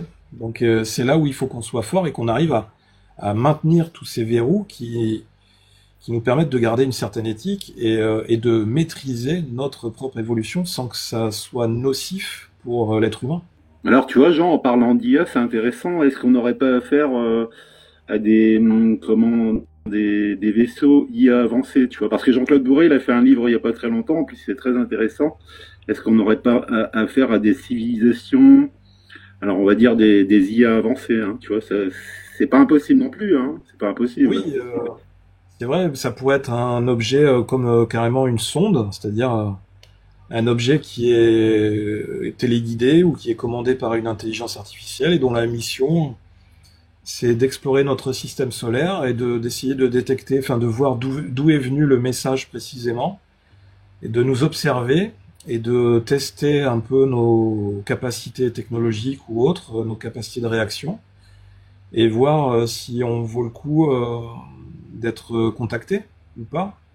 Il y a plein d'autres choses qui jouent, c'est-à-dire que il y a le côté interdimensionnel, c'est-à-dire qu'aujourd'hui, On est déjà visité sur Terre par d'autres objets, des objets à base de plasma, ou des objets organiques, ou des ovnis dont on ne comprend absolument pas le comportement, qui apparaissent d'on ne sait où et qui disparaissent, on ne sait où non plus, souvent qui disparaissent dans l'océan et on est incapable de les retrouver.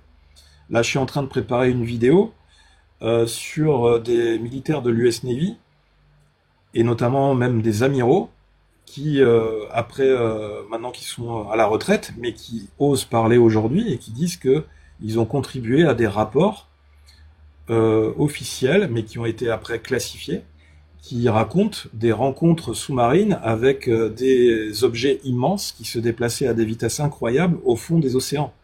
Et ils avaient la mission de ne pas les engager ou de ne pas les suivre, parce que de toute façon, technologiquement, ils ne pouvaient pas les suivre, et ils ne savaient pas à quoi ils avaient affaire. Et d'ailleurs, il y a eu un sous-marin nucléaire à un moment donné qui a été touché, enfin il y a eu un choc, et il a failli couler, ça a failli avoir une issue dramatique, mais ils ont réussi à s'en sortir. Et en fait, ils ont détecté des objets comme ça massifs qui vivent au fond des océans. Donc après, on ne sait pas comment. En fait, on ne connaît que 5% des océans sur la Terre. Pour dire, on connaît mieux Mars que nos océans sur la Terre. Parce qu'en fait, tout simplement, on est incapable d'aller explorer au fond des océans. On n'a pas encore la technologie pour aller aussi profond. Et en fait, on est incapable de savoir s'il y a des bases sous-marines d'autres espèces vivantes sur Terre que nous, qui pourraient être des espèces plus anciennes que nous, et des espèces extraterrestres ou autres, ou alors si les fonds des océans dissimulent des sortes de portails interdimensionnels qui permettraient à ces objets, ces fameux ovnis, de venir régulièrement nous visiter dans notre monde. Ces portails leur permettraient d'arriver et de repartir librement, sans être vus. Et effectivement, ce serait la cache idéale, puisque c'est un endroit par définition où nous, on ne peut pas aller. Ça reste la question majeure, cette histoire du fond des océans. C'est un sujet passionnant encore à développer, et je suis sûr que c'est lié avec tous les autres sujets, puisqu'on voit que l'élément eau aussi, l'eau, on a encore du mal à connaître parfaitement l'eau, comment l'eau réagit. L'eau a une mémoire, cet élément liquide, et l'eau a aussi un comportement qui s'apparente, qui se rapproche aussi du comportement de certains métaux liquides qu'on pourrait retrouver sur des métaux intelligents, des alliages intelligents qu'on pourrait retrouver sur la surface de certains ovnis qui ont été étudiés dans des bases secrètes comme dans la zone 51. Donc c'est des sortes d'alliages à mémoire de forme en fait. Bob Lazar avait rapporté ça, il avait fait des expériences en essayant d'envoyer des projectiles sur des surfaces métalliques de ces alliages inconnus, et en fait le métal se déformait et reprenait aussitôt la forme initiale. En fait, c'était impossible à détruire. Autre chose importante, c'est pour ça que le sujet, la question des ovnis, des rapports d'ovnis, les rapports militaires, c'est très important dans la crédibilité du sujet, parce qu'en fait, ces militaires, c'est Luis Elizondo, qui est un ancien de la CIA, un ancien officier du renseignement américain, qui le disait dans les témoignages au Congrès américain. Il disait que les militaires, en fait, ils ont une sorte de code d'honneur. Ils sont formés pour faire leur travail, et d'ailleurs, ils sont très bien formés. Moi, dans le cadre de mon travail, je travaille aussi avec des anciens militaires, notamment dans le monde de l'informatique et de la sécurité informatique. Et c'est là qu'on se rend compte que souvent, c'est des gens qui ont été formés à l'armée et qui sont aujourd'hui employés dans le privé pour les questions de sécurité informatique, parce qu'en fait, l'armée, c'est le meilleur secteur pour se former. Le niveau de formation de ces personnels militaires, de ces opérateurs, est vraiment le plus performant, parce qu'en fait, ils sont payés par l'État pour être formés, et ils sont payés aussi pour traiter des questions de sécurité nationale. Donc en fait, ils sont obligés d'être au top niveau en permanence. Et donc, quand on voit que tous ces militaires qui utilisent des outils à la pointe de la technologie détectent tous ces phénomènes, et qu'en fait, ils n'arrivent pas à les expliquer. Mais ces phénomènes sont enregistrés. Donc ils arrivent à les enregistrer avec les appareils, et comme je disais, les militaires, ils ont ce sens du travail, ce sens de l'honneur, Et Luis Elizondo, il disait, un militaire ne mentira jamais. Parce que, en fait, il doit rédiger un rapport après sa journée de travail, ou après avoir effectué une mission. Donc un militaire ne va jamais mentir dans son rapport. Ou alors, il va omettre de mentionner des choses sous la pression de sa hiérarchie. Mais si il commet un mensonge ou autre, eh ben, il va être sanctionné, il va être viré de l'armée, ou il peut avoir des poursuites pénales. Ça fait partie de leur formation, en fait.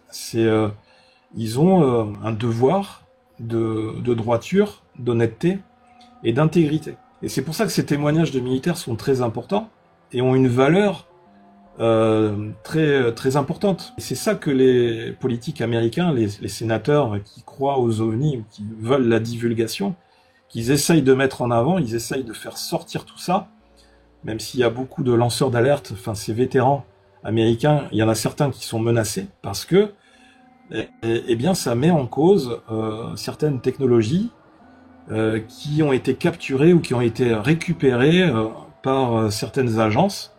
Et ces agences n'ont pas intérêt à ce que ces innovations technologiques soient révélées au public, parce que ça révolutionnerait complètement notre système économique. Imaginez si on découvre on a découvert le système d'énergie gratuite depuis 30 ans maintenant. Ça change complètement notre paradigme de la société. C'est-à-dire que la production d'énergie n'a plus de valeur. Donc quel étalon de valeur devons-nous établir pour créer des échanges ou créer des rapports entre dans le cadre d'accords commerciaux ou autres, si produire un article, produire des choses ne coûte plus rien en termes d'énergie. En fait, ça remet plein de choses en question. Oui, comme la physique. Ouais, Jean, tu as raison de le signaler. Et Sylvain Maisonneuve, la dernière fois, qui disait la même chose que toi, tu vois. Alors, ça aurait été pas mal, hein, que tu sois ce jour-là, tu aurais été avec Sylvain Maisonneuve, on aurait passé un bon moment.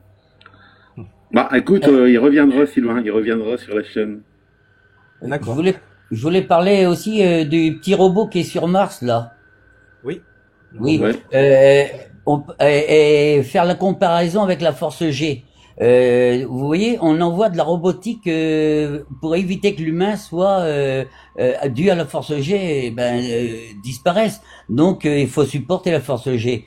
Donc ils pourraient pas supporter la force G pour aller jusqu'à Mars. Donc on envoie des petits robots. Moi je pense que dans la théorie, c'est une théorie. L'histoire des vaisseaux et comme Troie et Atlas et le petit vaisseau qui a été visé par un missile là, moi je pense que c'est de la robotique qu'il y a à l'intérieur. C'est comme par exemple il existe la robotique, l'intelligence artificielle et la nanotechnologie. Voilà, je suppose que ça fonctionne peut-être sans doute comme ça tout ça. Je suppose. Ça peut être effectivement des objets qui sont qui sont commandés par une IA. Qui sont autonomes et qui sont capables on l'a vu avec le missile qui a été tiré sur l'OVNI, le missile qui a rebondi, et en fait on a vu différents petits éléments qui ont été éjectés de l'objet principal et qui l'ont suivi, qui ont continué à le suivre de manière comme s'ils étaient chacun autonomes, mais ils continuaient à le suivre comme si tout était lié. Et après le problème c'est qu'on ne voit pas la fin de la vidéo, mais d'après les militaires qui étaient sur le coup, le groupe d'objets après ont plongé dans l'eau. Donc effectivement, ça peut être des objets comme ça qui seraient des sortes de sondes qui sont là pour nous étudier ou pour enregistrer nos données ou pour tester nos capacités technologiques, tester nos capacités de réaction en cas de rencontre d'objets inconnus, je sais pas. Les petits objets, je pense que c'était peut-être des leurres pour éviter que c'est comme les avions de chasse quand ils sont poursuivis par un missile, ils jettent des leurres et comme ça le missile suit les leurres au lieu de suivre l'avion pour toucher l'avion, comme ça l'avion n'est pas touché. Parfois les sous-marins aussi le font ça, ils utilisent ça les sous-marins, ils utilisent des leurres pour éviter que mais à ce moment-là, peut-être il aurait dû les émettre avant que le missile arrive. Oui, ça aussi, la thèse est bonne. Après, et c'est vrai, Jean, tu vois, par rapport à quand on revient en arrière, tu vois, on va faire marche arrière. On va en 1947, je sais pas si tu vois les vaisseaux qu'il y avait à l'époque, c'était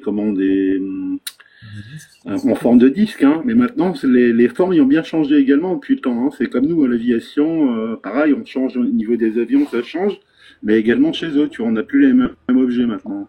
Ça n'a plus rien à voir. Ça dépend parce que si tu regardes les ovnis qui ont été filmés par les caméras FLIR des avions de chasse américains de Ryan Graves et d'autres pilotes, sur les enregistrements vidéo, on arrive à distinguer quand même des objets en forme de disque. Oui, il y en a encore, oui, effectivement, il y en a encore quelques-uns. Alors, mais actuellement, ce qu'on voit le plus souvent, c'est des orbes, hein, des orbes. Alors, c'est plasmatique. Alors, est-ce que c'est pas une technologie parce que tu sais, quand ils viennent avec leurs disques, ils sont tirés dessus, hein, ils sont bombardés, donc ça tombe. Mais sur une orbe, c'est impossible de tirer dessus, hein, c'est impossible. Après, c'est vrai, oui, puisque c'est des formes plasmoïdes ou autres, mais Ouais, c'est ça. par définition, la forme va bouger, donc c'est très difficile à appréhender en fait. Et après, je pense il y a différentes formes, comme il doit y avoir différentes espèces extraterrestres. C'est tout à fait possible. Je pense qu'il y a certains extraterrestres, enfin certaines espèces, ça doit être nous du futur. Il y a certaines théories qui développent ça. Il y a souvent d'autres espèces qui ont été relatées par des témoins ou par des personnes abductées, donc notamment les petits gris, les grands gris. Alors, ça peut être des espèces bienveillantes ou des espèces malveillantes. Il y a aussi l'espèce des grands blonds nordiques, qui ont souvent les cheveux longs, blonds, un visage assez peau blanche, peau très pâle et avec une expression assez froide. Aussi des extraterrestres de forme reptilienne. Il y a différents types et je pense qu'il doit y avoir une hiérarchie entre toutes ces espèces. Je pense qu'ils doivent être tous conscients que chaque espèce existe et des rapports qu'ils doivent avoir les uns avec les autres. Et on doit le voir aussi au niveau de la forme de ces ovnis. Je pense que il y a autant de formes d'ovnis que d'espèces qui existent, qui interagissent avec nous. On le voit avec, il y a eu l'incident de l'USS Nimitz en 2004 avec ce fameux Tic-Tac UFO, c'est cet ovni en forme de Tic-Tac, une sorte de petit objet blanc au bout arrondi qui rentrait et sortait de l'eau et qui effectuait des manœuvres complètement improbables, impossibles à réaliser avec un avion normal. Il s'est même divisé en deux, hein. Il s'est divisé en deux, l'objet, hein. Je Ah crois, oui. oui. Ah oui. Et après, on a aussi les fameux ovnis en forme de méduse, qui font penser aussi des fois. C'est difficile à interpréter parce que souvent les images ne sont pas de bonne qualité, mais on a pas mal d'ovnis en forme de méduse, c'est-à-dire souvent une boule ou quelque chose d'organique en haut, avec des choses qui pendent en bas, et cet objet se déplace de manière stable et lente, et avec des trajectoires assez rectilignes. Il a souvent été observé au-dessus de bases militaires, aussi bien, alors souvent au Moyen-Orient, en Irak, souvent dans des zones de conflit, mais souvent près de bases militaires américaines. Et on a vu aussi pas mal d'ovnis en forme de disque, ou des drones aussi. Alors ces fameux drones, en ce moment on est à fond dans la question des drones fantômes, on ne sait pas si c'est vraiment des drones ou si c'est des ovnis. Mais ces objets-là ont été souvent observés à côté de bases nucléaires, de centrales nucléaires ou de bases de lancement de missiles nucléaires. Et on a notamment un témoignage d'un officier américain qui travaillait sur un site de missiles américains, missiles nucléaires, qui a été témoin d'un lancement de missiles, un exercice, un lancement en orbite basse, et le missile a été désamorcé en l'air par un ovni sous-coupe. Et après, le missile est retombé et sans dégâts particuliers, mais il a été complètement mis hors service par la fameuse soucoupe volante. Et ça a été un rapport qui a été classifié, qui a été enregistré, un rapport officiel. Alors Jean, ils ont récupéré combien de vaisseaux? Est-ce que tu es au courant de tout ça par rapport à... Parce qu'il y a eu quand même, il y a pas mal de documents qui sont déclassifiés. Apparemment, il y aurait quand même plus de 10 vaisseaux qui ont été comment récupérés aux États-Unis quand même, hein. Plus de 10 ou 15 vaisseaux, je crois, qui ont été récupérés quand même. C'est énorme. Je sais pas précisément, mais si tu as des infos, ça m'intéresse. Mais Ouais, j'ai des infos. Ouais. J'en ai quand même. Ouais. Je t'enverrai des documents. d'accord, parce que ça pourrait être intéressant à faire une vidéo là-dessus. Ouais. Parce qu'effectivement, il y avait David Grush aussi, un ancien officier du renseignement, qui avait témoigné devant le Congrès américain, qui disait effectivement que il y avait pas mal d'objets non humains, de véhicules non humains qui avaient été récupérés par l'armée américaine. Oui, il y en a. Et notamment, l'élément 115, hein, tout à l'heure tu en parlais, Blazar il en parle, l'élément 115, c'est par rapport à ça qui a effectivement certains vaisseaux, hein. On sait que dans la zone 51, alors maintenant c'est plus la zone 51, je crois que ça a changé, hein. Alors, il y en a plein. Il y a plein de bases secrètes, mais celle qu'on connaît le plus, c'est la zone 51. Mais après, il y en a plein sur lesquels ils n'ont pas communiqué. T'as la base Wright-Patterson aussi. C'est une base aérienne. Puis t'en as qui sont enterrés. T'as la base sous le mont Cheyenne, qui a inspiré d'ailleurs la série Stargate. Mhm. Après, il y a d'autres pays, hein. Il y a l'Australie, il y a la Russie, il y a le Mexique également. Ah, et puis oui, il y a plein de cas classifiés au niveau de la Russie, hein. J'étais tombé une fois sur une vidéo, un reportage, un documentaire qui montrait plein d'interviews d'anciens amiraux russes qui témoignaient en russe, et qui disaient que eux aussi, dans le cadre d'opérations militaires, ils avaient observé des ovnis dans le ciel au-dessus de leur flotte, souvent lumineux, parfois en forme de disque, parfois en forme de cloche, et souvent aussi, encore une fois, qui disparaissaient en se fondant dans l'océan.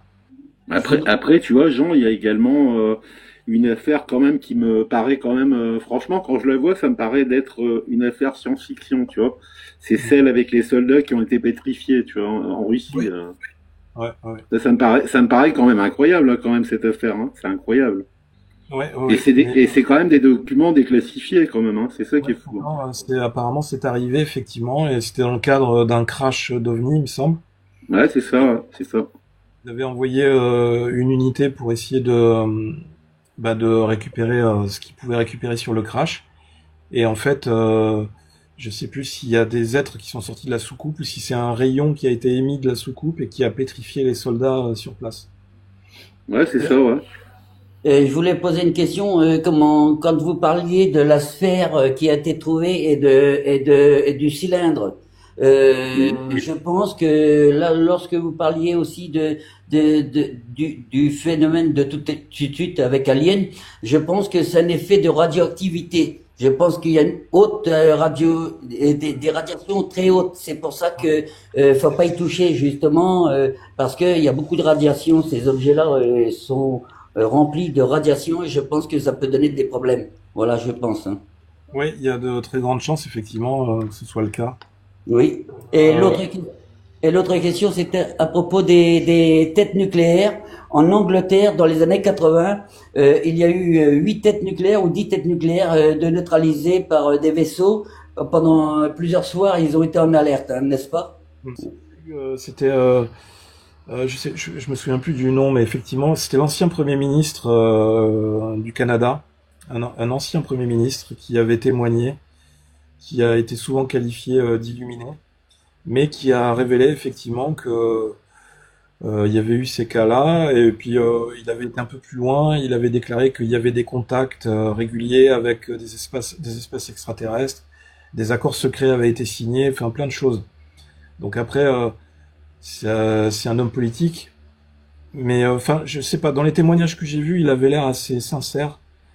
Et puis après, souvent, la question que je me pose quand quelqu'un fait un témoignage comme ça, je me dis, mais quel est l'intérêt pour lui de raconter des bobards, enfin, parce qu'en fait, il va complètement détruire sa réputation en disant n'importe quoi, ou en affabulant. Donc, pourquoi des personnalités, des personnes qui ont eu un rôle aussi important à un moment donné, pourquoi iraient-ils raconter des mensonges ou et ruiner complètement leur carrière? On a eu le même cas aussi avec les astronautes de la NASA, de Oui. leur retour d'espace ou le retour du soi-disant voyage vers la Lune. Là, pareil, le voyage, si on a marché sur la Lune, ne me posez pas la question, je suis incapable de vous répondre. Ouais, c'est ça, ouais. Neil Armstrong, soi-disant, non. Voilà. Par contre, il y a eu des témoignages comme de nombreux astronautes comme quoi, effectivement, ils avaient vu des choses dans l'espace et aussi ils avaient entendu des choses, des mélodies ou des bruits bizarres quand ils étaient du côté, sur le côté obscur de la Lune. Et c'est là aussi. Est-ce que vous avez vu cette séquence qui est vraiment, c'est complètement lunaire, c'est le cas de le dire. Cette séquence des astronautes Neil Armstrong et ses collègues, quand ils sont revenus sur Terre et ils font un discours devant les journalistes, ils font une conférence de presse pour raconter ce qui s'est passé pendant le voyage sur la Lune. Et donc les journalistes leur posent des questions et tout en public, voilà. Et si vous regardez les visages de ces astronautes, en fait, ils sont complètement déprimés. C'est-à-dire, ils font la gueule, ils osent pas parler, en fait. C'est à la limite, ils voudraient pas être là, en fait. C'est comme si on les avait forcés à assister à cette conférence de presse, et comme si on les avait forcés à raconter un narratif ou à dire un texte. Et comme s'ils étaient là contre leur volonté, en quelque sorte. Donc, je sais pas si vous l'avez vu cette vidéo, mais c'est vraiment, c'est très intéressant de voir le langage non verbal, en fait, leur comportement. Ouais. Je l'ai vu, hein. Je l'ai vu. Comment ça peut témoigner, en fait, de ce qui s'est peut-être passé réellement ou pas dans l'espace quand ils étaient en mission. Est-ce que cette mission a bien eu lieu ou est-ce que c'était un gros canular? Je ne sais pas. On est aujourd'hui dans une société où tout peut être manipulé très facilement. Ce qui est quand même étrange, Jean, c'est que depuis ce temps-là, ils sont pas retournés sur la Lune quand même, hein. Donc Oui. on peut se poser quand même certaines questions quand même. Et quand on voit tout le mal qu'on a pour aujourd'hui reconstruire, enfin mettre sur pied une mission pour retourner sur la Lune, avec le projet Gateway et tout ça, alors que normalement on devrait pas avoir autant de problèmes que dans les années 60, puisqu'on a une technologie qui est beaucoup plus avancée. Et donc c'est complètement hallucinant, c'est comme si on devait repartir de zéro. C'est la question qu'on se pose. C'est incompréhensible. Oui, c'est la question. Si j'avais été à leur place, mais j'exploserais, j'arborerais un grand sourire en public en disant mais c'était génial ce que j'ai vécu dans l'espace. J'ai vu quelque chose que personne d'autre ne verra dans sa vie, et je serais heureux de partager mon expérience et tout ça, quoi. Donc il y a des choses qui sont étranges dans ce monde. C'est vrai. Alors on va revenir sur l'objet interstellaire. Il n'y a pas que l'objet interstellaire, il y a également des comètes, hein. Il y a une comète quand même qui est très grande, qui fait la taille de la Lune, je crois, hein, si je me trompe pas. Je peux peut-être vous mettre dans le chat, si vous voulez, le lien. Swan, Swan. C'est Swan. C'est quand même énorme, cette comète. Elle est énorme. Je vais vous mettre dans il y a le chat également. Lemon, ouais, c'est ça. Lemon et Swan. Le lien du simulateur de la trajectoire de 3i Atlas. Je vous le mets dans le chat. Comme ça, vous pourrez voir en 3D sa trajectoire en temps réel, et puis vous pourrez vous amuser à simuler, à suivre la trajectoire depuis le début, et voir la projection jusqu'à Jupiter. Ouais. Alors Swan, toi, tu n'as pas d'infos sur Swan, Jean? Je pense pas. Non, d'accord. Bon, c'est deux comètes, hein, Lemon et Swan. Mais ce qui est bizarre, c'est qu'il y a deux comètes plus l'objet interstellaire, quand même, tu vois. C'est quand même. Elles viennent d'arriver. Elles étaient là au moment où l'objet interstellaire, il était proche de Mars, ouais. D'accord.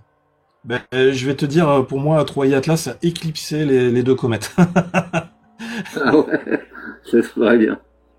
Ah ben écoute, c'est vrai que 3i Atlas, il est passé dans la ceinture d'astéroïdes. C'est même bizarre qu'il a pas touché des bolides, hein, dans la ceinture quand même, parce qu'il y a du lourd également là-dedans, hein.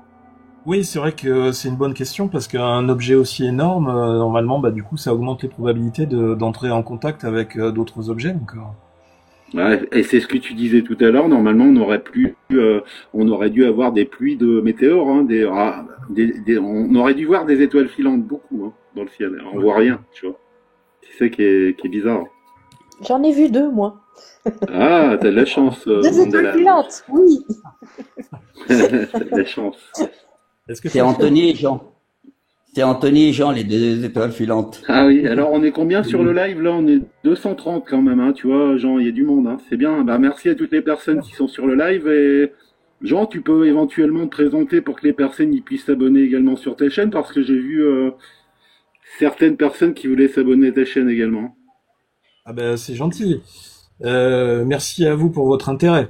Alors je m'appelle Jean Herbert, Jean-Herbert, mais mon pseudo c'est DozGeek, D-O-Z-G-2-E-K comme un geek. Et donc j'ai une chaîne YouTube qui s'appelle UFO Section 51, donc section en rapport au côté militaire, et 51 par rapport à la zone 51. Donc vous tapez UFO Section 51 sur YouTube, vous trouverez ma chaîne. Et j'essaie de faire des vidéos toutes les semaines sur ce sujet des ovnis.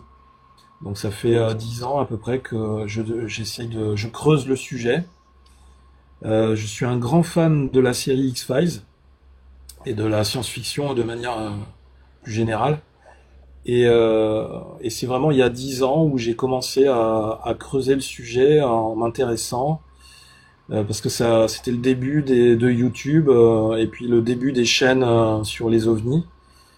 Et c'est vrai qu'à l'époque, on avait quand même plus d'informations sur les ovnis qui venaient des États-Unis. Donc de fait, j'ai été obligé de le faire en anglais pour avoir accès à tout ça et pour le retransmettre. Et c'est comme ça que la communauté a grossi petit à petit. Donc j'ai eu pas mal de relais à une époque. J'ai fait pas mal de vidéos pour des chaînes japonaises, notamment des chaînes de télé japonaises, qui sont très intéressées par le côté ovni et science-fiction aussi, de traiter tous ces sujets.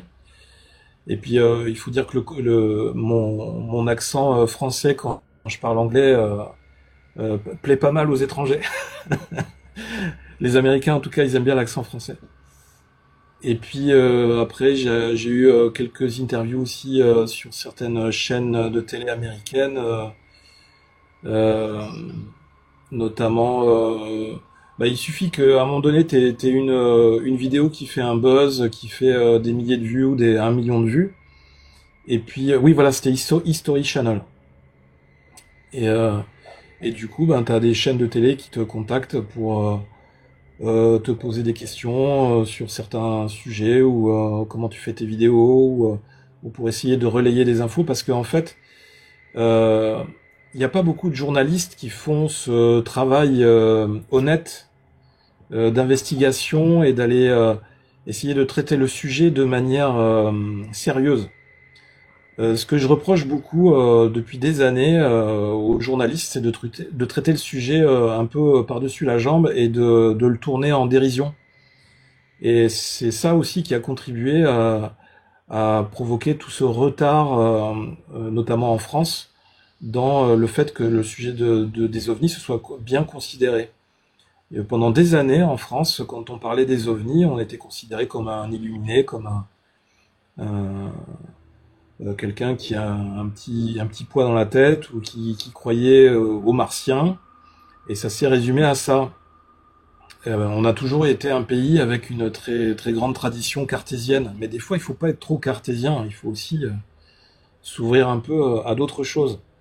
Et, euh, et là on voit que depuis que tous ces dossiers ont été déclassifiés aux États-Unis, avec l'armée, avec les politiques, ça s'est fait de plus en plus officiellement, et puis on a de plus en plus de médias indépendants et de journalistes indépendants aussi sur YouTube et sur les réseaux sociaux qui font ce travail que les journalistes traditionnels ne faisaient pas.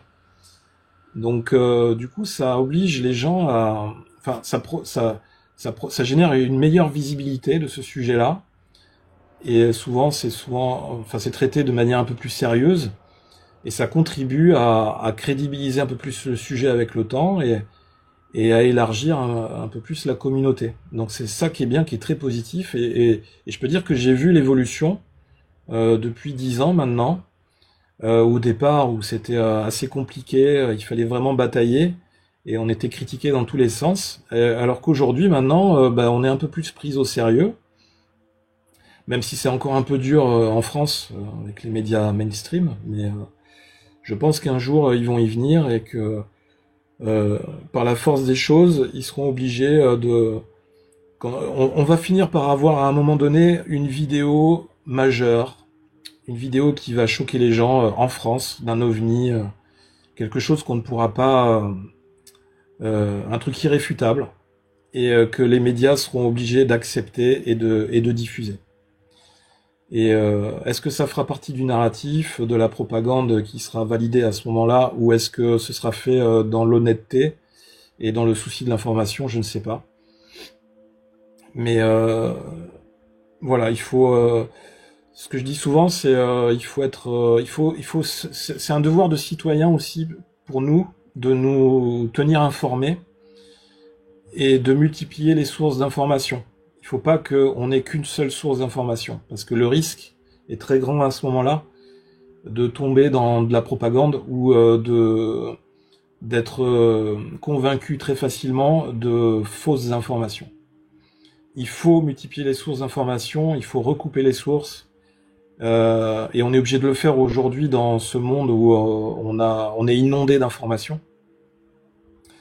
Donc on a ce devoir citoyen de le faire et d'être vigilant, et surtout aussi d'avoir les yeux fixés vers le ciel en permanence. Parce que trop souvent, on a le nez perdu dans notre téléphone quotidiennement, et on oublie de regarder en haut dans le ciel. Et Dieu sait qu'il s'en passe des choses dans le ciel, et on loupe énormément de choses.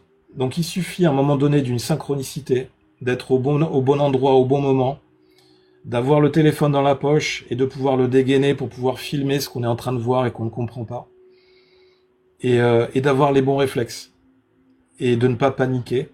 C'est-à-dire que quand on est en train de filmer un objet dans le ciel, et essayer de faire un beau cadrage, de pas trembler, de pas filmer dans tous les sens, de pas trop parler pour ne pas masquer le bruit, parce que le bruit c'est aussi important, ça fait partie des caractéristiques auxquelles on va faire attention quand on va essayer d'analyser la vidéo.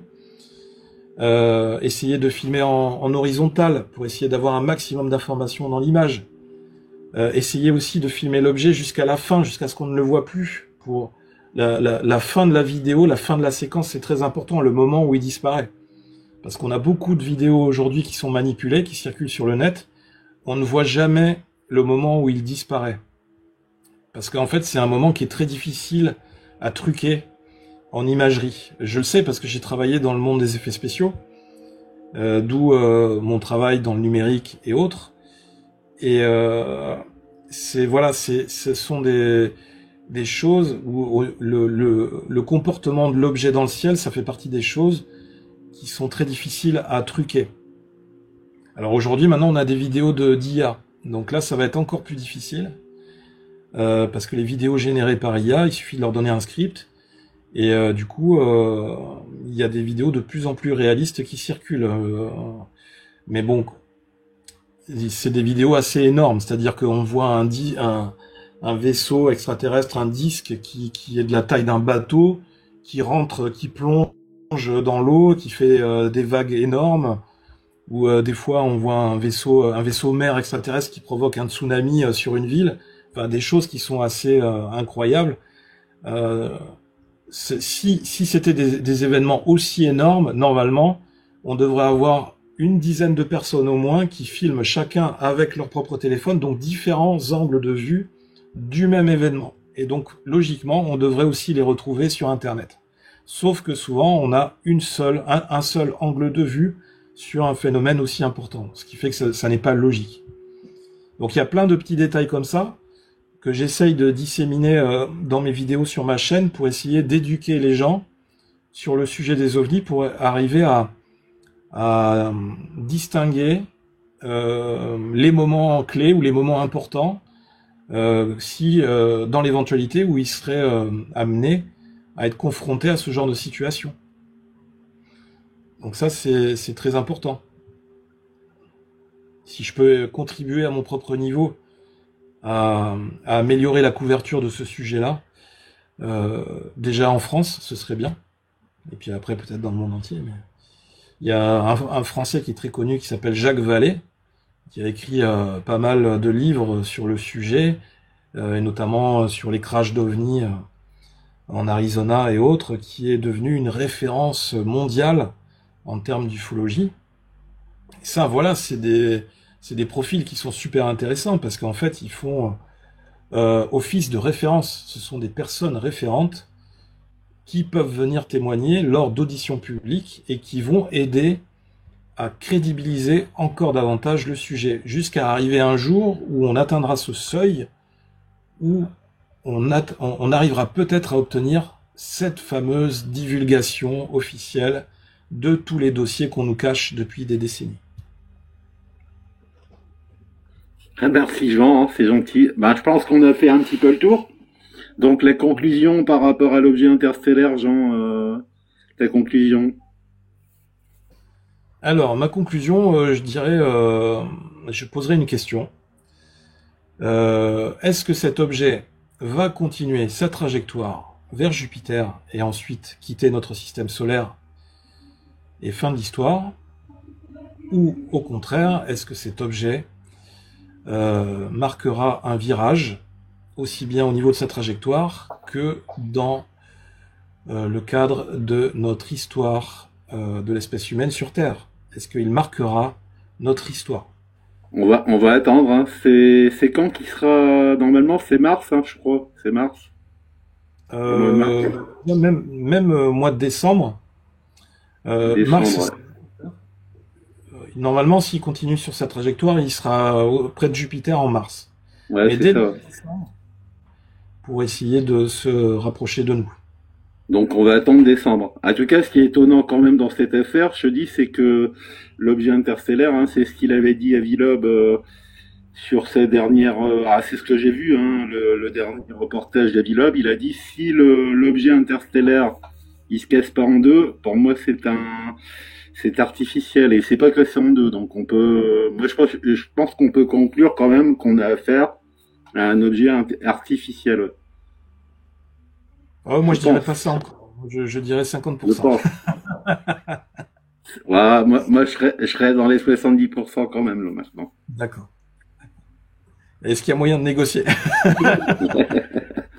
Alors, Ninja, qu'est-ce que t'en penses, toi? 70, Alors, 80%? alors moi, ce que j'en pense, bon, ma théorie, c'est vrai que tout ça, bon, ben, je pense que il y a des intelligences au-dessus de nous, ça c'est sûr, parce que l'univers est tellement vaste que c'est l'infini, on va dire. Moi, pour moi, ils trouvent des exoplanètes. Alors pour moi, c'est du 60%, on va dire 70% à peu près, 60, on va dire Ouais. 60. Voilà, faut pas trop se lancer non plus, faut avoir la bonne théorie. Ouais, Et on va rester les pieds sur terre, ouais, c'est ça. voilà, c'est ça. Après, Il faut attendre. après, il faut pas trop espérer parce qu'après, le risque de déception est grand. Si Oui, jamais il continue C'est sa vrai. trajectoire. Donc, on verra. oui, c'est ça, faut attendre. Le tout, c'est qu'ils viennent pas non plus percuter la terre, hein, surtout. C'est Oui, ils surtout viennent ça. pacifiques, hein, peut-être. C'est ça, c'est un objet quand même qui fait 30 km, entre 24 et 30 km de long, 5 km de large et 33 milliards de tonnes. Hein. 33 milliards, hein, c'est énorme. Après, quand on voit le contexte actuel, économique, social, sur notre planète, qu'est-ce qui peut arriver de pire? Ah ouais, c'est sûr. J'imagine bien. David, Normand Delam, est-ce que le mot de la fin? Le mot de la fin, un petit 65%. Ah bah, c'est bien, c'est bien. Non, c'est vrai que on peut être déçu. On est beaucoup à attendre quelque chose de cet objet. Mais peut-être que même s'il continue sa trajectoire, peut-être qu'il aura semé quelques petites graines d'étoiles en passant. Ah oui, ah oui. C'est possible aussi. Mm. Et qui C'est seront... joli ce Mandela, c'est joli. oui, et qui nous atteindront quand même et qui nous permettront d'être encore plus éveillés et d'avoir plus de dons, plus de perception. Peut-être. Bon, David, le mot de la fin également. Ouais. Moi, je dirais entre 65 et 70% de probabilité. D'accord. Après, ça reste à voir. Je me prononce pas entièrement, j'ai quelques réserves. Voilà. Oui, Il peut passer comme il peut s'arrêter. Voilà. On va être prudent quand même. Hein. On va être prudent. Je vais vous dire, la déception est une vertu. La déception est une vertu. Voilà. Donc, faut pas être perdant, faut pas être gagnant, faut être bon perdant aussi. Hein. La déception est une vertu. Et vous savez, je me suis posé une phrase, en fait, si en fait ils nous ont mis sur cette planète et qu'ils sont partis sur le chemin du retour, ils ont dû se poser la question, j'espère que les singes n'ont pas foutu le bordel. Voilà, c'est ça. Ah oui. Alors il faut savoir également que c'est un objet qui a 10 milliards d'années, je crois. Hein. C'est d'après ce que j'ai pu prendre comme information, il a 10 milliards d'années quand même. C'est D'accord. énorme. Mais comment ils peuvent calculer ça? Je sais pas, là, le calcul, je sais pas comment ils font par contre. En tout cas, je remercie notre ami Jean d'être passé sur la chaîne. Merci Jean pour ton passage. Merci. Est-ce que je pourrais partager le live sur YouTube? Est-ce que tu me oui, permets de bien le sûr. partager sur la chaîne? Il n'y a pas de souci. D'accord, et tu vas le partager également, toi? Ouais, je pense que je vais faire un petit montage des meilleurs D'accord. moments. D'accord. Ah bah super. Il y a alors, Jean, Avenel qui merci. demande, c'est quoi Grand votre merci chaîne à toi. YouTube? Alors, moi, c'est UFO section 51. UFO section 51 pour les personnes qui sont en à bas. la louper, tu verras ma tête là, sur la chaîne. Et ta chaîne TikTok également, hein, Jean, hein, UFO section 51. Ouais, ça s'appelle pareil, effectivement. Et Ah, vous avez le petit lien au-dessus de la tête de Jean, là, vous avez un petit truc, vous avez normalement une petite croix, vous cliquez sur la petite croix.